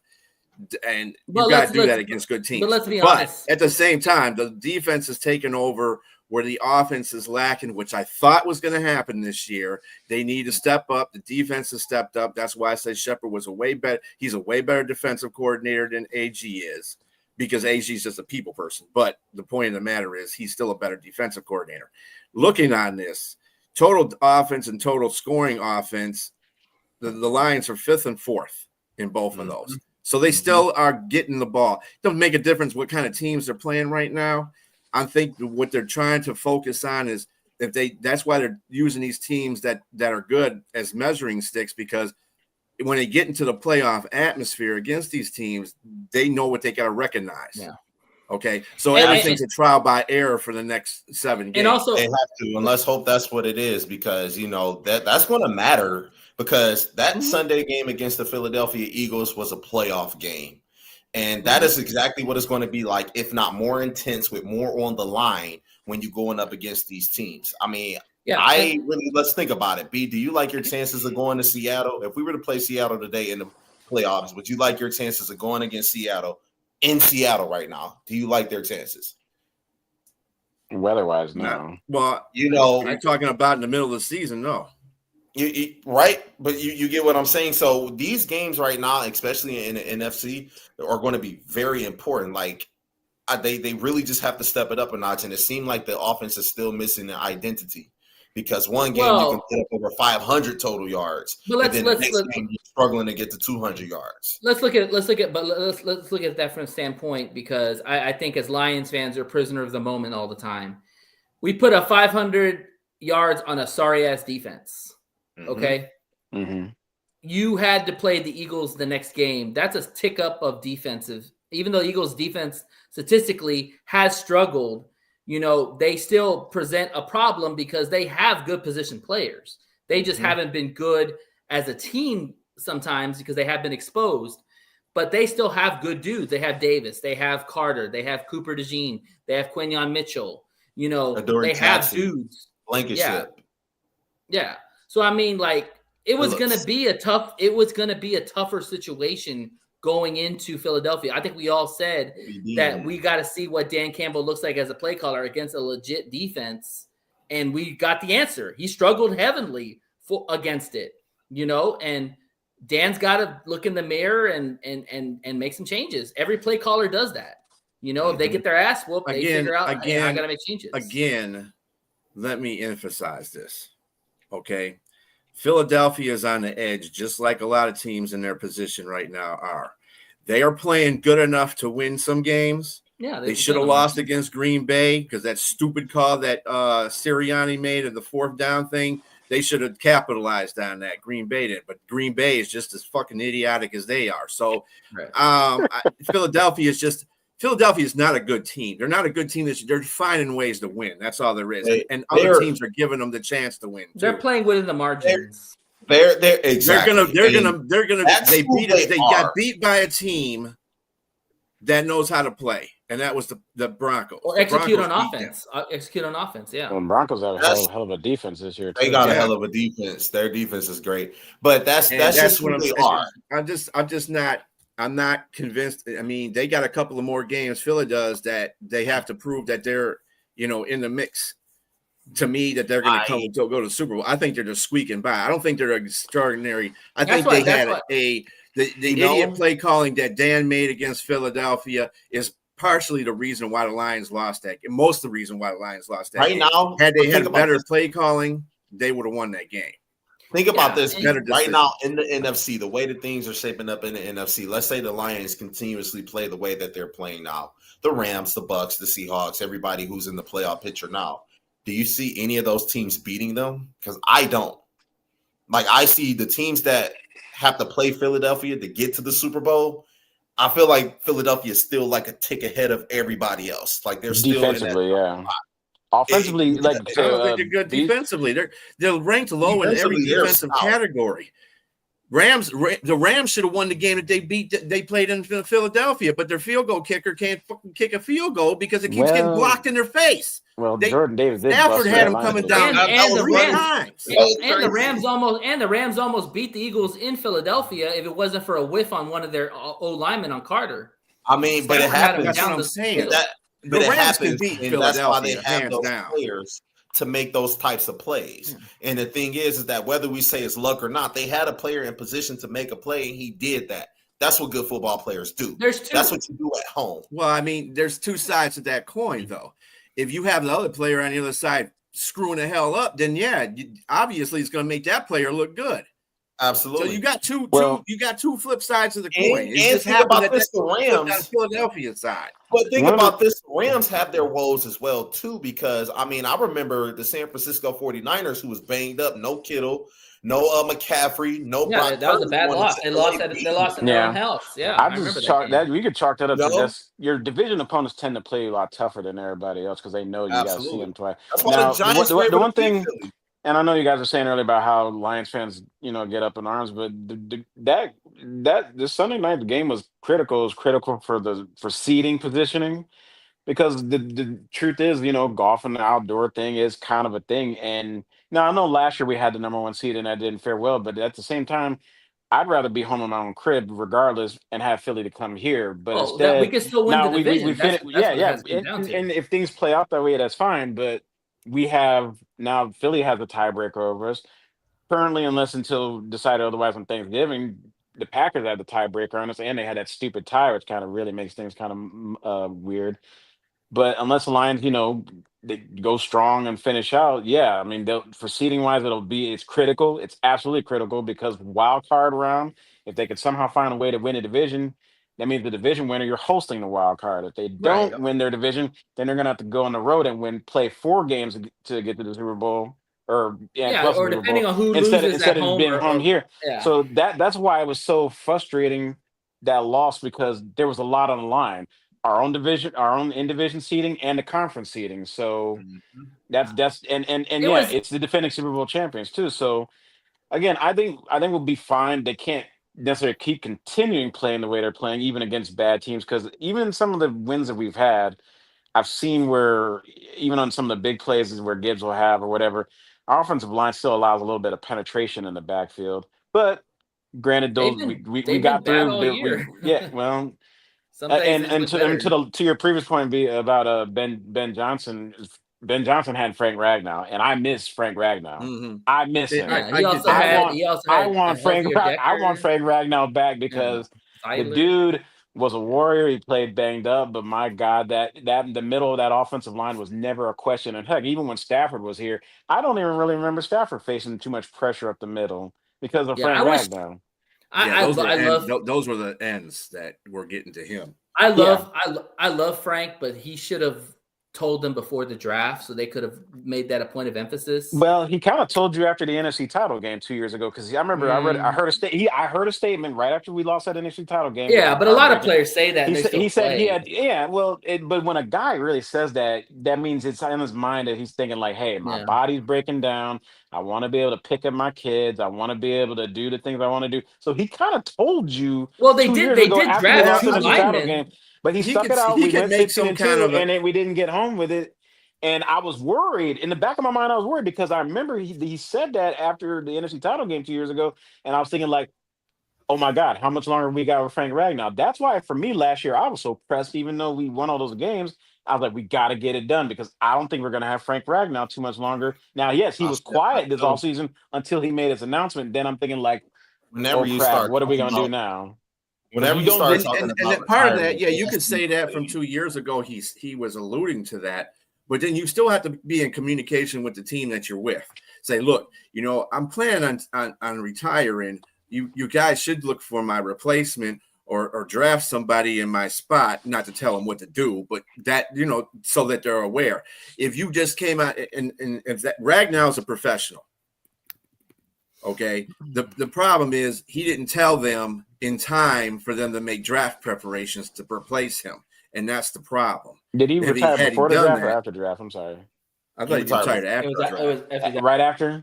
Yeah, it was after the draft. Well, then you still have free agency to still address that, but who was on free agency? Free agency first. I don't know. They could have what they should have done. And you alluded to this point before, George. They should have kept Zeitler. Zeitler was the guy. They did not do enough to keep him here, and they should have. Because I'm going to tell you right now, this offensive line would look a whole lot better with Zeitler there. Because Zeitler was our best offensive lineman. He was. He's been a Pro Bowler, I think. Yeah, but he's struggling with the Titans and even in his individuals position. Well, that's good. He was playing with a good offensive line. He's not playing with a good team. They're bad. Listen, this goes back to coaching. Hank has got to get these guys ready. And let's be honest, it's week 11, and these guys are not ready. Tate should be better. I mean, it sucks losing Mahogany. I think Mahogany was a huge loss because Awashika is not better than Mahogany by no stretch of the means. Decker is giving up pressures all the time, which is nothing new there. But Penei Sewell, and I'll say this about Sewell. Sewell's hurt. He is playing through injuries, and it sucks to see it because I think he wants to take at least a week or two off to get better. But he's going to play through these injuries until something severe happens, which God willing doesn't happen. But, he's playing hurt, but he's not playing like the Penei Sewell that we've seen in the past. And I'm telling you, man, Hank has got to get these guys. He's got to get on these guys, man. Yes, it all starts with Dan and his play calling. I totally agree with you, B. The play calling is huge. But if your O-line coach is not getting the job done, then you need to figure something out. Well, I agree with that partly, but still, your offense. I mean, your guy that's calling plays in the first place has to understand that you have, as a head coach, and if you're going to call offensive calls, You have to be aware of the situation that's going on with your team offensively. If you know you're going to have problems with pressure up the middle, you need to start calling plays outside that pocket. You need to, even if you got to have Goff step a couple of steps to the left or to the right, just to get a little more free time, then that's what you do. If you're not doing that, you're not being a good play caller. And this is what we saw against Philadelphia. You cannot let that happen to you, period. And that's why it was a poorly executed play call plan by Dan. And people are going to call it what it is. It is. He is not a good offensive coordinator.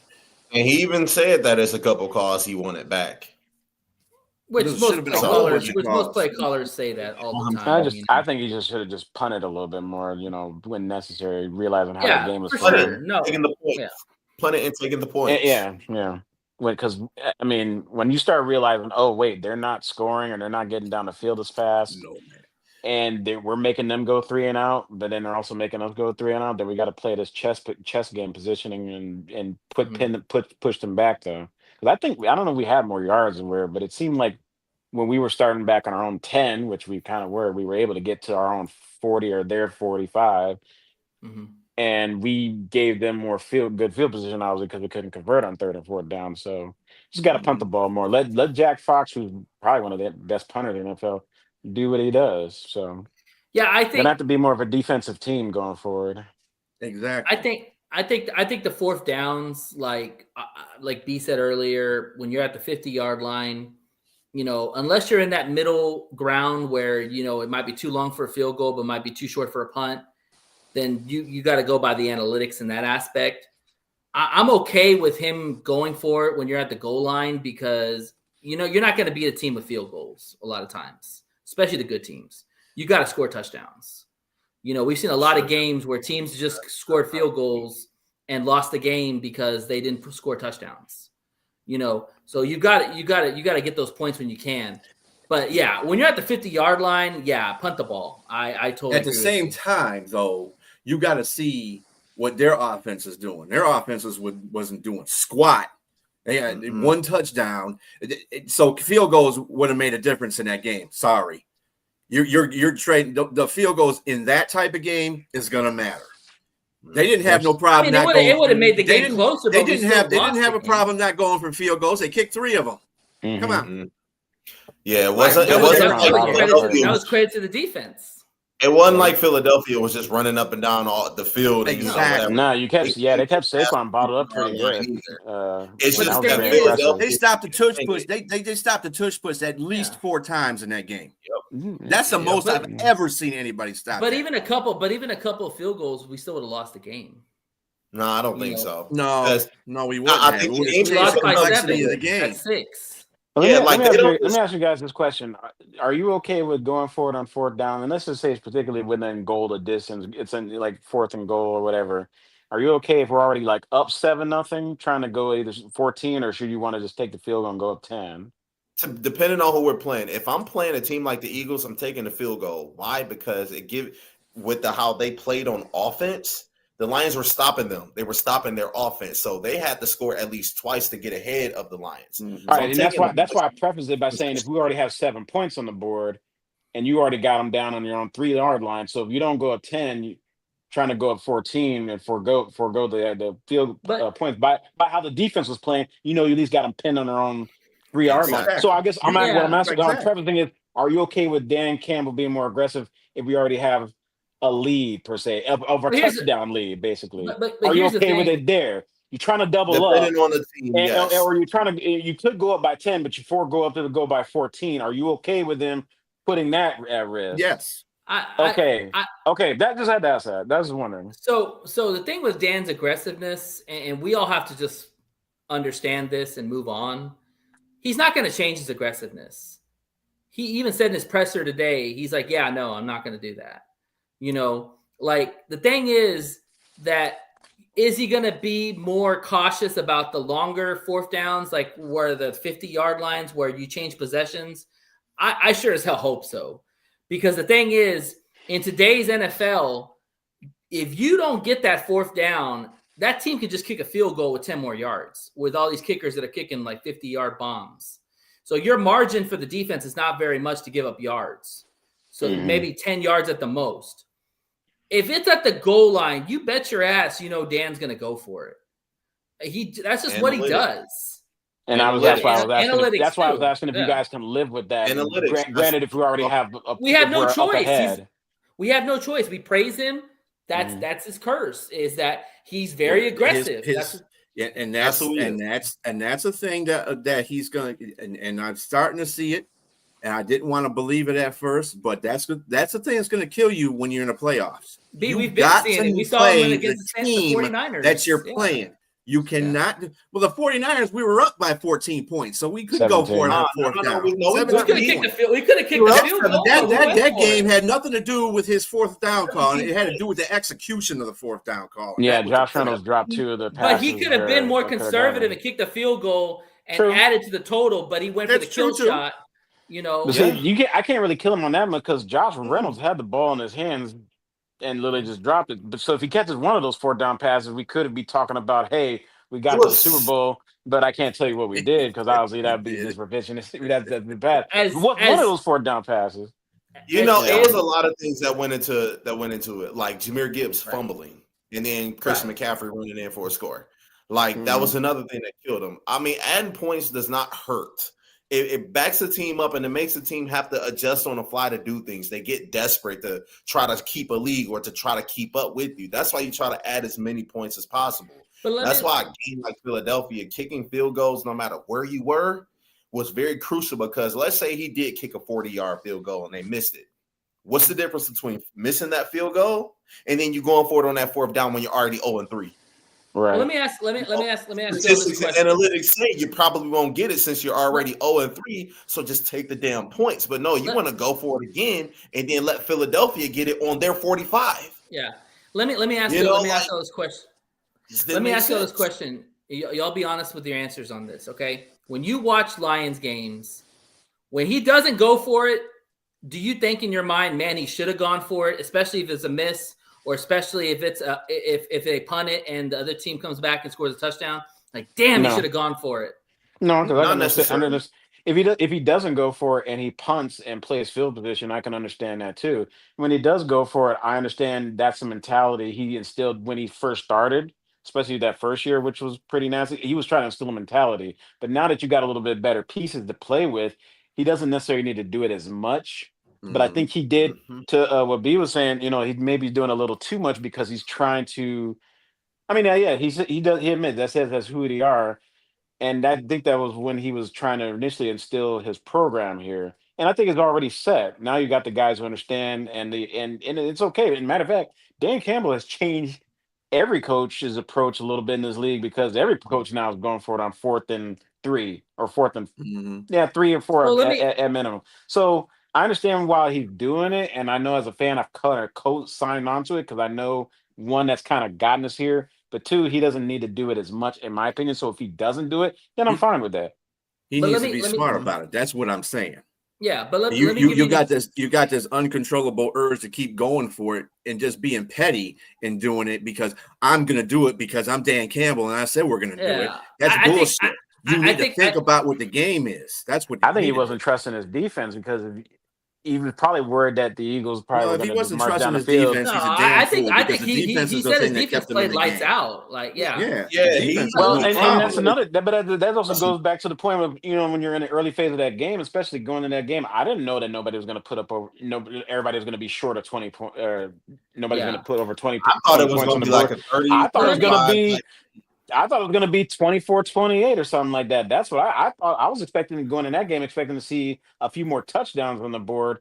But as the game was flowing, yes, you could. To your point, he didn't adjust to it. But I can understand why weather conditions had a lot to do with it. I got to do this because I can't rely on that bubblegum and duct tape secondary to hold up all night against AJ Brown and Devonta Smith. But the secondary did a damn good job. When you actually take the, it's funny to Jay's point when you actually take the points, which he should have done. I think it helps your defense play a little bit more relaxed and loose. Because I think if a defense like Cleveland's defense, like Myles Garrett, you're playing all tight, but you're making plays. If you're always worried about giving up the lead, you're going to play a little bit tighter, and you might overthink and make a wrong move or not adjust. So I think when you have a lead, or at least whatever they have gone up 7-6, JMO's side, then that helps the defense play a little bit loose. But they played with their hair on fire and they contained the Eagles best they Yeah. could all night. So a few more punts decision as opposed to 4 downs and taking the points. Who knows what we're talking about Let right me now? ask you. So he should have trusted his defense as the game was flowing. But I understand Yeah. going into that game, he's thinking we got to score at all costs because I have no secondary. He trusted the Let me defense ask a you. little Let me ask. too much. Let me ask you a question because I need some clarification on something. So Hmm. I feel like the turning point of the game was when the Lions scored the touchdown. They missed the extra point, so it was 6-6. Or six. It was 7-6 or 6-6. It was 6-7. Yeah, 6-6. 6-6. Like the 6-6. Eagles had 2 field goals. The Lions just scored a Okay. touchdown, and we didn't get the So extra this point. was the turning point for me because the Eagles, like B said, the Eagles had offense had done nothing the whole game, literally nothing. And I think either we punted or maybe kicked off, but they scored. The defense allowed them to score a touchdown all the way down the field, and then we ended the half down 13-6. Mhm. That was a short field, by the way. Yeah, Was that I think was that's that a a good fourth way down? to That was one of the right? bad 4th down calls. That was the Okay, fake punt. I thought we punted on that. I think that was the fake punt, if I'm not mistaken. I That know was the fake punt was a little bit earlier. that was what it was. It was the fake punt. Okay. That was the turning point of the game, and you want to know why? Because with every 4th down failure, I felt like the Eagles kept building momentum while the Lions were losing steam. Of course, they're getting half Right. the field to execute when their And I offense ain't think doing that was- shit. You know, I think that was the problem, is that the Lions were trying to get that spark, that ignition, that ignition of the offense to get them going, but they just never got it because they were horrible once again on 3rd down. They couldn't sustain long drives. They couldn't sustain those drives that could wear down the defense and you can just explode with Jahmyr Gibbs. They couldn't do that. The reason why they were horrible on 3rd downs, because he was playing for 4th downs. When you have a coach that goes for it all the time on 4th downs like that, that's what you're doing. You're using all 4 downs. You got to still play basic football. This is a point that Dan Campbell should understand by now. All his time in the league and being a player in this league, you have to do that kind of stuff. I understand that you trust your team to a point, okay? But if you're going to go for it on 4th down, have better play calling than what they have. Running 4 straight times is not good play calling. Sorry. Nope. Unless you got the offensive line to do it. I think that was kind of right now. But that's the point I'm trying to make. You know you don't have the offensive line to do that. And here's the problem. Maybe he shouldn't be calling the plays. He should be calling the plays because John Morton. I'm sorry, but John Morton, his play calling sequencing, kind of night and day, and I'm fine with Dan Campbell calling the plays. The problem is, I just don't think, and you can call the best play sequence you have. I just don't think with that interior offensive line you have enough to get everything executed that you need to get executed. Think about this. If you're a play caller, and be honest with yourself with this answer, if you're a play caller, you're in control of calling the plays, right? That's your job. You don't think that if you see a play on that sheet that looks damn good, you're like, you know what? I'm going to go for that because I know that I believe my players, we can do that. Situation. Situation. But you're in the call sheet. You're living in the call sheet. Like every play caller will tell you, they want to get in the flow. They feel good about the call at the time. Of course, everything's hindsight's 2020. What I'm saying is, now that Dan is calling the plays, he's probably more influenced by his own calls to want to go for it more. To whereas if he's not the play caller, they're just asking, "Hey Dan, do you want to go for this?" And then he can think about it. I think it kind of alluded really quick. Hold on, really quick, George. I think it kind of alluded to what B said before. He was playing for 4th down. That's what it was. Because he liked the call on 4th down that he thought was better instead of your normal 3. So he probably do something a little bit unorthodox because he knew he had 4 downs to go out there and try to get that 1st down. Honestly, I think Dan's always playing for 4th down, man. I'll say this: Nick Sirianni kind of does the same thing with the whole tush push because they know if they're getting that ball inside of 2 yards, and if it's third, the only defense against the tush push is don't let them get the 3rd and short, or don't let them get the 4th and short. If you can stop them on 1st and 2nd down, and on 3rd down, if it's like 3rd and 5 or 3rd and 4, and you don't let them get any yards, then they can't use the tush push. So if you want to, and I know it's really no defense because Nick Sirianni has been kind of busted up a little. It's been kind of a mess with their But yeah, they're both in a Tulo's sense the one kind of that playing calls for. the games. Yeah. Well, they're both kind of playing for fourth down. Us, we're just a little bit more creative in our we're aggressive in how we approach it. But they got a quarterback that can squat 600 pounds and a huge offensive line, and they can tush push and maul people out the way. So in a sense, we're all playing for fourth down to a degree. And yeah, granted, we don't have the personnel to do what they kind of do. What I'm saying is, though, when you're calling these fourth downs, you gotta understand the flow of the game. Okay, Right. Philadelphia the whole season's had problems offensively.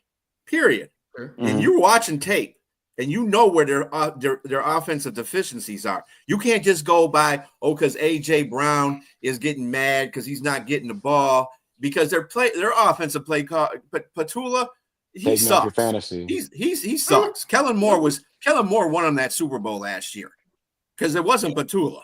Petula's not going to – this is why they ain't going to win the Super Bowl this year because He Petula probably got a bit of a sucks. Super Bowl hangover too, but yeah. And one of their biggest problems is they don't have that Saquon Barkley that goes out there and average 5.5, 6 yards. Because he had 2,000 yards last year. He's tired, man. He's not that Well, same. and everybody's got tape on them a now. lot of spark of their offense away. And they're That's like keying they in. talked about him They don't before. trust. Oh, They don't trust They don't Hurts. run the up ball. until the The middle of that offense, game. the whole offense is different. For Also Philadelphia. up until the middle of that game, and here's where Nick Sirianni they made an adjustment, and Chris Collinsworth pointed out, Jalen Hurts hadn't really been running that much this season. Yeah. Then they decided, this Lions defense is actually making it harder for us to score. We need to He escaped a couple of times. So they spread out the defense, and he called his own number, and then they would run and get 4 or 5 yards, and that's how really they were manufacturing a lot of those key first downs. Well, and up until that point, they weren't doing it, and all of a sudden they saw that the Lions, they're about to actually making this game tight. We need to adjust, and they adjusted. They ran Jalen Hurts because they're stopping Saquon Barkley. They get a couple first downs, game's over. So if I'm going to be critical of the defense on one aspect, it's setting the edge. When Tanks Bigsby got in the game, he ran wild, and that led to that touchdown at the end of the half. Like, I wonder why we can't set the edge. I wonder why. Yeah. Oh, he stuck in. That's why. Could believe we don't have enough good edge pressure to set the edge. I know, right? It's only one player on defense. I mean, it's everybody all together. Shep will tell you that first and foremost. And that defense got to get some more takeaways. Shep is a hell of a DC. Hey, Shep, let me go get you some more dogs, some more chess pieces to play with. Yeah, that's what Brad should be doing. Again, you don't think he tried? Hey, what more can I do? I don't think he tried because he said that. Hey, people are upset. I don't think so. No, I don't think so. That's pure ignorance. That's pure ignorance. Time out. He even said that when people were talking about an edge rusher, he said people are upset that we got an Aiden Hutchinson. It's almost like we got two. He got upset at that. I mean, people just want more help. We knew coming into the season, You really don't think that he tries to make calls to other Absolutely teams not. Players? Absolutely not. Because That's Jalen bullshit. It's not bullshit. It's not. No, it is fucking bullshit. I can pull up stats and show you that he fucking called for Myles Garrett. He called for Max last year. He's called for other defensive you know what? ends. I'll give it to your point. Nate, to your point, he did trade for Derek Smith last year. You're wrong. No, time out because I'll show you stats showing that he made calls. Fuck that. He did not go and call for Jalen Phillips. Okay, Jay, because you're in the fucking room and you know everything. Yeah, did they leak out any reports? No, yes, they did not. I'll send you the fucking reports. Where was the reports that they called for? Time out. Where was the reports that they called for Jalen Phillips when he gave up a third round? There were trade rumors that were linking Jalen Phillips to the Dolphins, or not Dolphins, but for the Lions and Eagles and whoever. But they were rumors. They didn't say that Brad actually picked his own. Well, they don't have to leak everything. And the prices were too high. That's exactly what Dave Burkett put out on his piece. Okay, but it's not. Wait, what did Dave Burkett put out? I'm out. Dave Burkett and Dan Campbell himself had told the people that some of the prices were just too steep. It was not worth what they were looking for. But they made the calls. They made the call. Because time out. When it came to Jalen Phillips, you gave up a third-round pick, and people are like, well, why the hell would you give up a third-round pick for an injury player that's not going to be here? We don't have a fucking third-round pick. Why? Because you know what? And you want to know why we don't have a third-round pick? Because our brilliant GM gave him on the price of Tesla. That's why. That third round pick that they gave up for Jalen Phillips, that's going to be a compensatory pick if he walks away. You do know that, right? So that third-round pick, you're getting back essentially, and you're getting a player. Jay, was that third round pick for next year? We Or didn't for have a a third round couple pick years down the line. What year pick is that? Huh? You know what year that third round pick is that next year's draft? That's next year. We might not even have a third round pick next year's draft. We didn't have a third round pick this year. And that's what I'm saying. Brad Holmes, as much as I love Brad Holmes, he kind of digs himself in these holes with drafting people like Isaac Tesla. I have nothing against that kid. I think that is a good football player who can help in the future. But what about the now? Can he help us now? Look, Brad Holmes Does he have to help us now? He doesn't have to. We have other options. I tell you what. I tell you what. Would you rather have our previous GM? I'd rather have Howie Roseman right now at this point. Hell no. Well, I would rather have Howie Roseman at this point. Roseman's not even in the John talk. Lynch. Okay? Roseman, like I said, Roseman took 6 years to get a Super Bowl. We're in our fifth year. And they have But he's also not afraid to just roll the dice and get it done. And he can still draft pretty good. Okay, Thank you. Yes, but it took him 6 years to do that. That's what I'm saying. But Brad is Wait, better Howie at Roseman's drafting been the than GM Howie since what, is, and Howie's better at 2012? trades. Or 2010? How long has Howie Roseman been there? He's been there a long time. And Howie inherited a good team, man. He's had good teams before. Come on, Right. man. And I get it. It took him 6 years, but in the last 6 years, how many Super Bowls has he been to now? 3?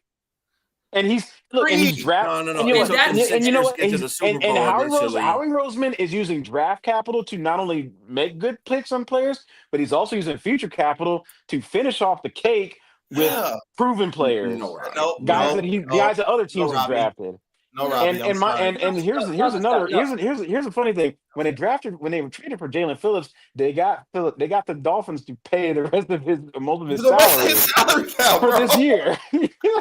That's some gangster and what's to stuff say? right And there. what's to say that maybe he wanted to go to Miami because he had a relationship with Vic Fangio. The thing is that if you get traded, if he has a no trade clause in his right, he has no trade clause. You ain't no matter. Oh, you want to go to Philadelphia? Have a nice time in Detroit. You know these teams make under the table handshakes. Come on, let's be real. You know that there's deals done under the table. But you mean to tell me that the GM for the Miami Dolphins got fleeced and he agreed to get fleeced?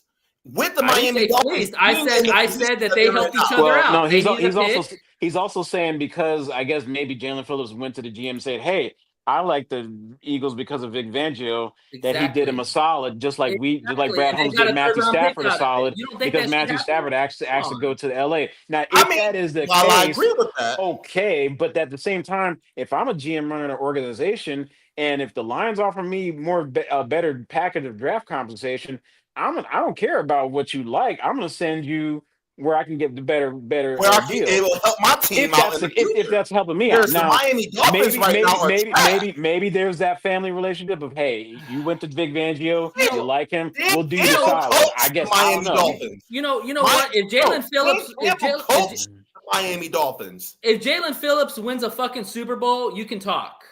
Okay, man, he's on a team. He's on a team that's favored to be back to the Super Bowl. And might I add, you hold the number 1 seed in the NFC. And might I add that he fucking created 4 pressures without a sack against the Lions. And how much better would he make our defense? We already have a top 10 defense. He will make our defense then make it better. Jalen Phillips is so good at stopping the edge. Hold on. Hey, Nate, if our defense is top 10, then I want to be top 5. If we're top 5, then I want to be top 3. And if we're top 3, then I want to be number 1. What's wrong with having more edge rushers? You can never have enough killers to kill them. And they have guys. They have all dudes about is you got to have a quarterback. You got to have guys that protect your quarterback, and then you have guys that you got to have a whole bunch of guys to go kill the other team's quarterback. Thank you. Yeah, and that was the reason why we lost, right? That's the reason why all our losses. Yeah, hold on. Let me tell you this. Dan Campbell coached the Miami Dolphins. You don't think he got pulled down there to say, hey, you know what? We'll give up X, Y, and Z if you give us Jalen Phillips. You don't think he could have done that? He has connection. Like I said, in the last 3 games, do you know where the Lions are in a takeaway differential? They're a -1 in takeaway differential. They do not create turnovers. You want to know why? We're not at Kirby's job. We're not getting turnovers. Yeah. Well, of course. We're just not getting turnovers. Dan Dan said that himself. We're not getting turnovers. They're a -1 in turnover differential. Okay, you don't think a fine. more defensive player would help? But you act like Jalen Phillips is all fucking all world. No, I mean, I'm not he saying just he's all world. I'm saying on the Jalen team right Phillips just now. adds on to two other guys that are already dogs in the middle. Okay, and Philadelphia was horrible in their sacks. They were 24th in sacks. They need Nate, an edge rusher. Our We best just paid defensive ours, linemen 97. are Aiden Hutchinson and Liam McNeil. What's wrong with getting them more help? What's wrong with adding more? What's just wrong with more? DJ Because Reader's we don't fine. have the fucking money. We got to pay other people. No, you got then you've been fine the money. The cap's gonna go up. Thank you. And you know what? And you know, along with the cap going up, so you're not gonna keep. You want to keep everybody. I mean, somebody's gonna go. Somebody's gonna have to leave eventually. Y'all are funny Lions fans, man. No, we just want to win We're a just Super Bowl. realistic and want more. I'm not going to drink their bad water. That's not what I'm going to do. I'm going to call out their bullshit. That's what we do. That's bullshit, what Jay. Let's see if Phillips wins the Super Bowl. Then you can talk. I mean, shit. How about that? Hey, he holds the number 1 seed right now. They in a better position than we are right now. Hey, all I know is I'll bet you $100 right now. All I know is the number 1 seed. Jay and Nate, check this out. All I know is that the teams that have come out of the NFC the last 5-6 years, the teams that have come out of the NFC hosting the Super Bowl the last 5-6 years, they've all drafted well, they've all scouted well, but they've all have spent draft capital into getting guys that were on other teams who were bad or whatever was going on with them to get the guys that they needed to put them over the top. I think this past off season, we should have went a little bit more F them picks mode. Yeah, when a guy now, already picks the Rams did that, and guess what? And I'm gonna use the Rams example. They traded for Stafford, but that wasn't even it. They already had Aaron Donald there. They traded for Von Miller, they traded for Jalen Ramsey, and they traded for Odell Beckham Jr. We don't have a stacked team. We're still working. And you know what? We should have traded away some more capital to try to stack it like they had it stacked. That team had Voltron on the side. And you know, along with that, yes, they were bad for like 2.5 years, and they rebuilt. And guess what? While they were bad, we kind of came up, and guess who we were hosting in the playoffs the first time we hosted the playoffs in 30 years? The Rams. Who was that? Came off of an F them picks mode, Super Bowl, busted out. Their Hall of Fame defensive tackle retired, and then they were in the playoffs like 2.5 years later. Doing this with y'all. Let's move on. We got this here. We should. Liz. I mean, there's nobody in the 2026 draft that's going to help you win a Super Bowl. Now or even next year. Hey George, we got to get to Liz's segment though. Like I said, we'll see what happens at the end of the season. I mean, that's all you can go by. Exactly. Whatever it is. I mean, y'all had good argument points on either way, but we'll see. Anyway, hi Liz, how you doing? What's up, Liz? Why are you shaking your head? Man, guys, y'all can go back to what y'all are doing because this is some popcorn moment. I know, ain't it? Right. Yeah, I mean, after a certain point, man, I said, forget it. I'll let y'all kill stepped away. each other. Oh my God, hold on. I'm listening. All right, go for it, Liz. I don't even know what to say. Talk about your Texans. They won. You won. Hey Liz, I'll offer you a 4th round pick if you send me Will Anderson. No. I'll send you a 1st round pick for Will Anderson. Yeah. That's a no. You ain't got the money to pay him now.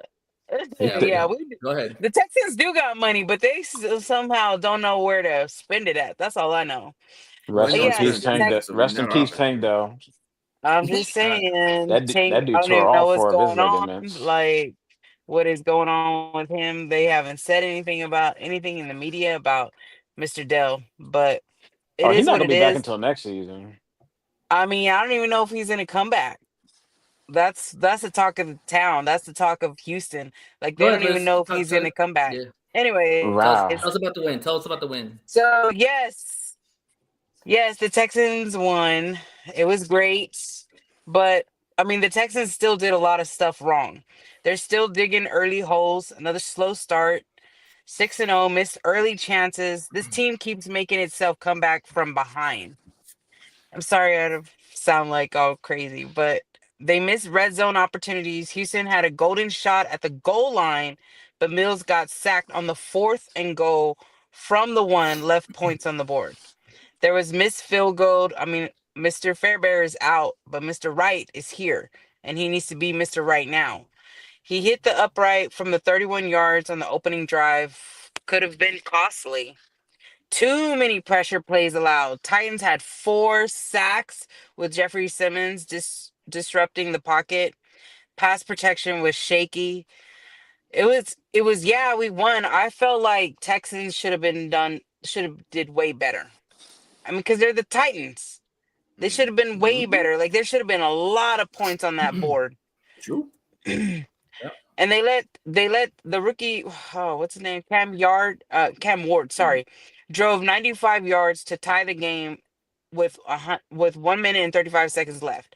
A defense lapse that almost flipped that outcome. Like they could have been better. They should have been way better. I don't know what was going on with the Texans that day. I felt like they were just kind of shaky. I don't even know why. Like it was Titans. They were 1-8, now 1-9. Like they were just not themselves that day. And that's the shit. Oh, I'm sorry. Didn't mean to cuss. I'm just saying. I just feel that the Titans were going to play better anyway because they were at home. Right. But I didn't think they're going to score as many points as they did. But the defense, you're going to have to face the fact that the defense is going to have to win a lot of these games or keep them in the games to win the games. And that's good because Houston has the number 1 defense in the league. No, we do. That's not a problem. Mm-hmm.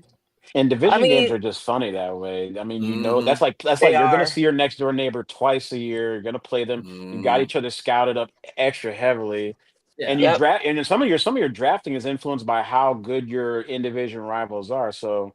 And you knew there was going to be a fight too because they lost 26-0. It is. I know in this town we don't really respect like the Bears, but the Bears tend to always play us pretty tight and give us problems, even though we've beaten them a little bit more consistently. But the in division rivals, those games I always expect them to be a little bit uncomfortable because you guys know each other so well.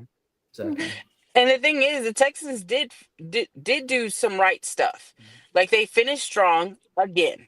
Davis Mills stepped up again. Defense dominated again. Matthew Wright delivered under pressure. Despite an early miss, he still nailed a 41-yard, a 43-yard, game-winning 35-yard.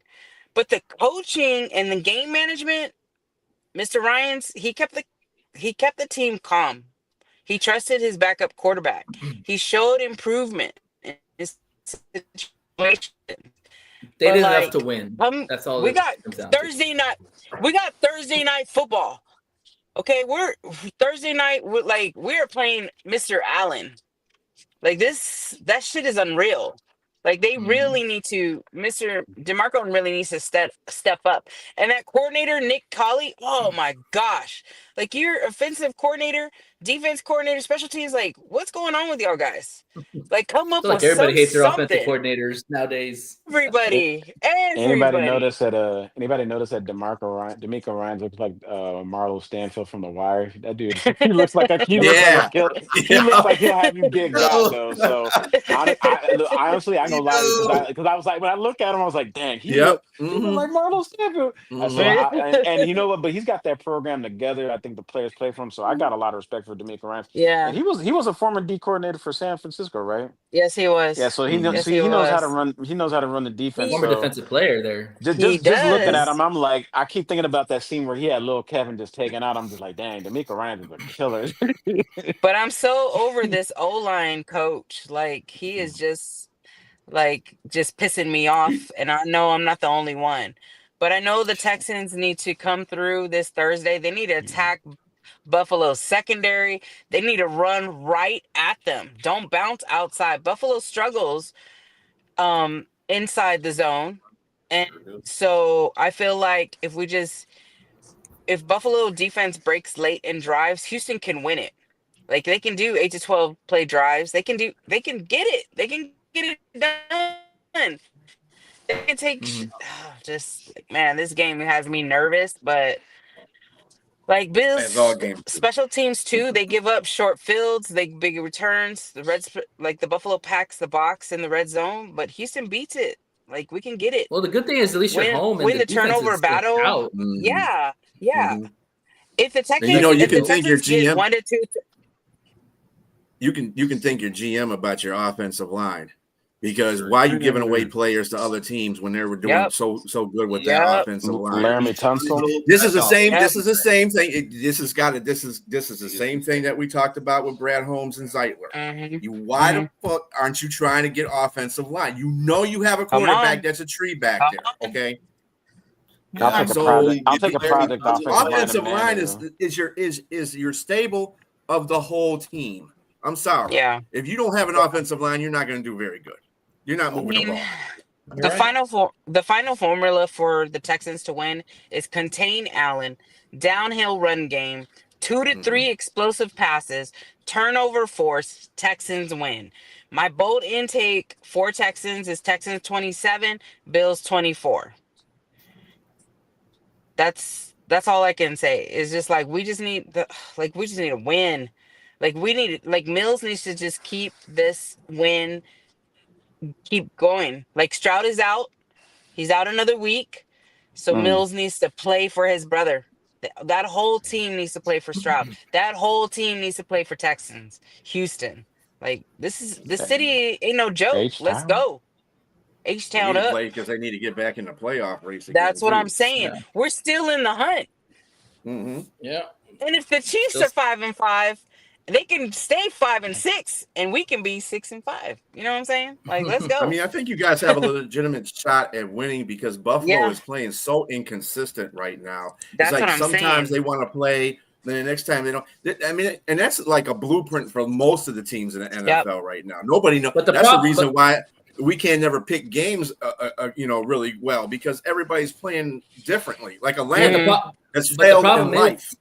But the problem is, it's also in the AFC. You look at right now in the AFC East, the Bills and Patriots are going to make the playoffs. You look at the West, the Chargers, Broncos and Chargers and Chiefs are all vying for a spot there, and only one team's going to come out of the South, which would be the Colts. So it's a pecking order, and you got the Ravens too. And the Steelers. Yeah, the Ravens are coming on. The Steelers, but we'll see. I mean, it's week 12. We still got a lot of weeks left. And we're also going to be playing our divisions coming up too. We got Jags again. We got Colts. So those are going to be key games, but I'm going to just stand on this Thursday Texans H-Town win at home. Game at a time, yep. What do I always say? It ain't how you start. It's how you finish. Right. Well, they need to start fast if they want to beat the Bills. And I'm just thinking about it now. Start fast and not get discouraged. Yeah, they need to start fast. Aside from the Colts, that division is not that great. So you should. I don't know how many more games you got against the Jags or the Titans. I got one more with the Jags and one more with the Colts. And depending on how the rest of your schedules play out, I'm thinking as you were talking, Liz, there's probably going to be a team in the AFC wildcard that might not be over 500 because the Chargers, even though they're over 500 now, similar to your problems, their offensive line has been decimated by injuries. So it's gonna be them or you, kind of trying to get to that finish line. But one of you two may be getting in there as a wild card and going on the road, maybe 8-9, something ridiculous like that, which we've seen before. A team under 500 getting a wild card spot. So that's just how I think the AFC shaping up because the Chiefs, they're 500 right now. The Chargers are, kind of backsliding a little bit. Yeah. But Denver's got a lock. Hey, to be honest, those Chiefs can stay on the bottom. I fucking hate those Chiefs. All right. On that note, thank you, Liz. Thanks, guys, for having me. Always. Yeah. Jay, love you, man. I love you too, homie. Let's wrap up the show here. Want to thank George for coming on the show. Nice to meet you, George. Nice to meet you too. Thank you for having me. Yep, George. Pleasure. Love you, man. This is awesome. Yeah, great insight, man. George, man. Good stuff, man. Love to have you on in the future time, bro. Thank you. Anytime, bro. You're welcome. Yeah. Okay. All right. Well, this will wrap up the show. Thank you for tuning in. Please like and subscribe to the show. Check us on YouTube at One Ass Cheek and Three Toes. Also, check out our Instagram and our TikTok at One Ass Cheek and Three Toes. Jay and Liz be putting out content. I want to thank you for all the people that listen to the show. As always, to the haters of the South, to the haters of the North, you hate us because you ain't us. Y'all have yourself a blessed evening. We'll see y'all next week. And oh, by the way, Thursday, Jay and B will hold down the all 32. Check out for your bets. Talk about some matchups, injury reports, fantasy reports. I will be in Detroit. I will be going to the Giants game. So 313. Exactly. 313. Get ready for me. Hey, that That's rhymes. one. Anyways, y'all have yourself a blessed evening. Thank you for tuning into the show. Have a good night. Bye. Peace. Hasta luego.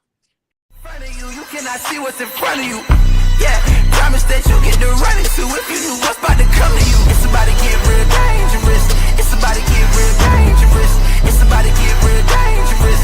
It's about to get real dangerous. It's about to get real dangerous.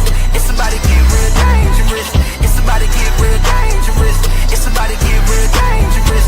Yeah, watch out, pop out, black out, pop out, beat 'em up, knock out. I had to see with it. I had to cover their head and cover their necks at the same time. I had to take out the ref. I make my own. Remember, Dre's Daiquiri Shop at Cotton Gin, 441 Railroad Street in Maxwell, Texas, 78656. Daiquiris, food, football, and fun. All a part of a game day victory. If you subscribe to One Ass Cheek, 3 Toes on YouTube, you'll receive 5% off your total purchase or a free shot. Proof of subscription required.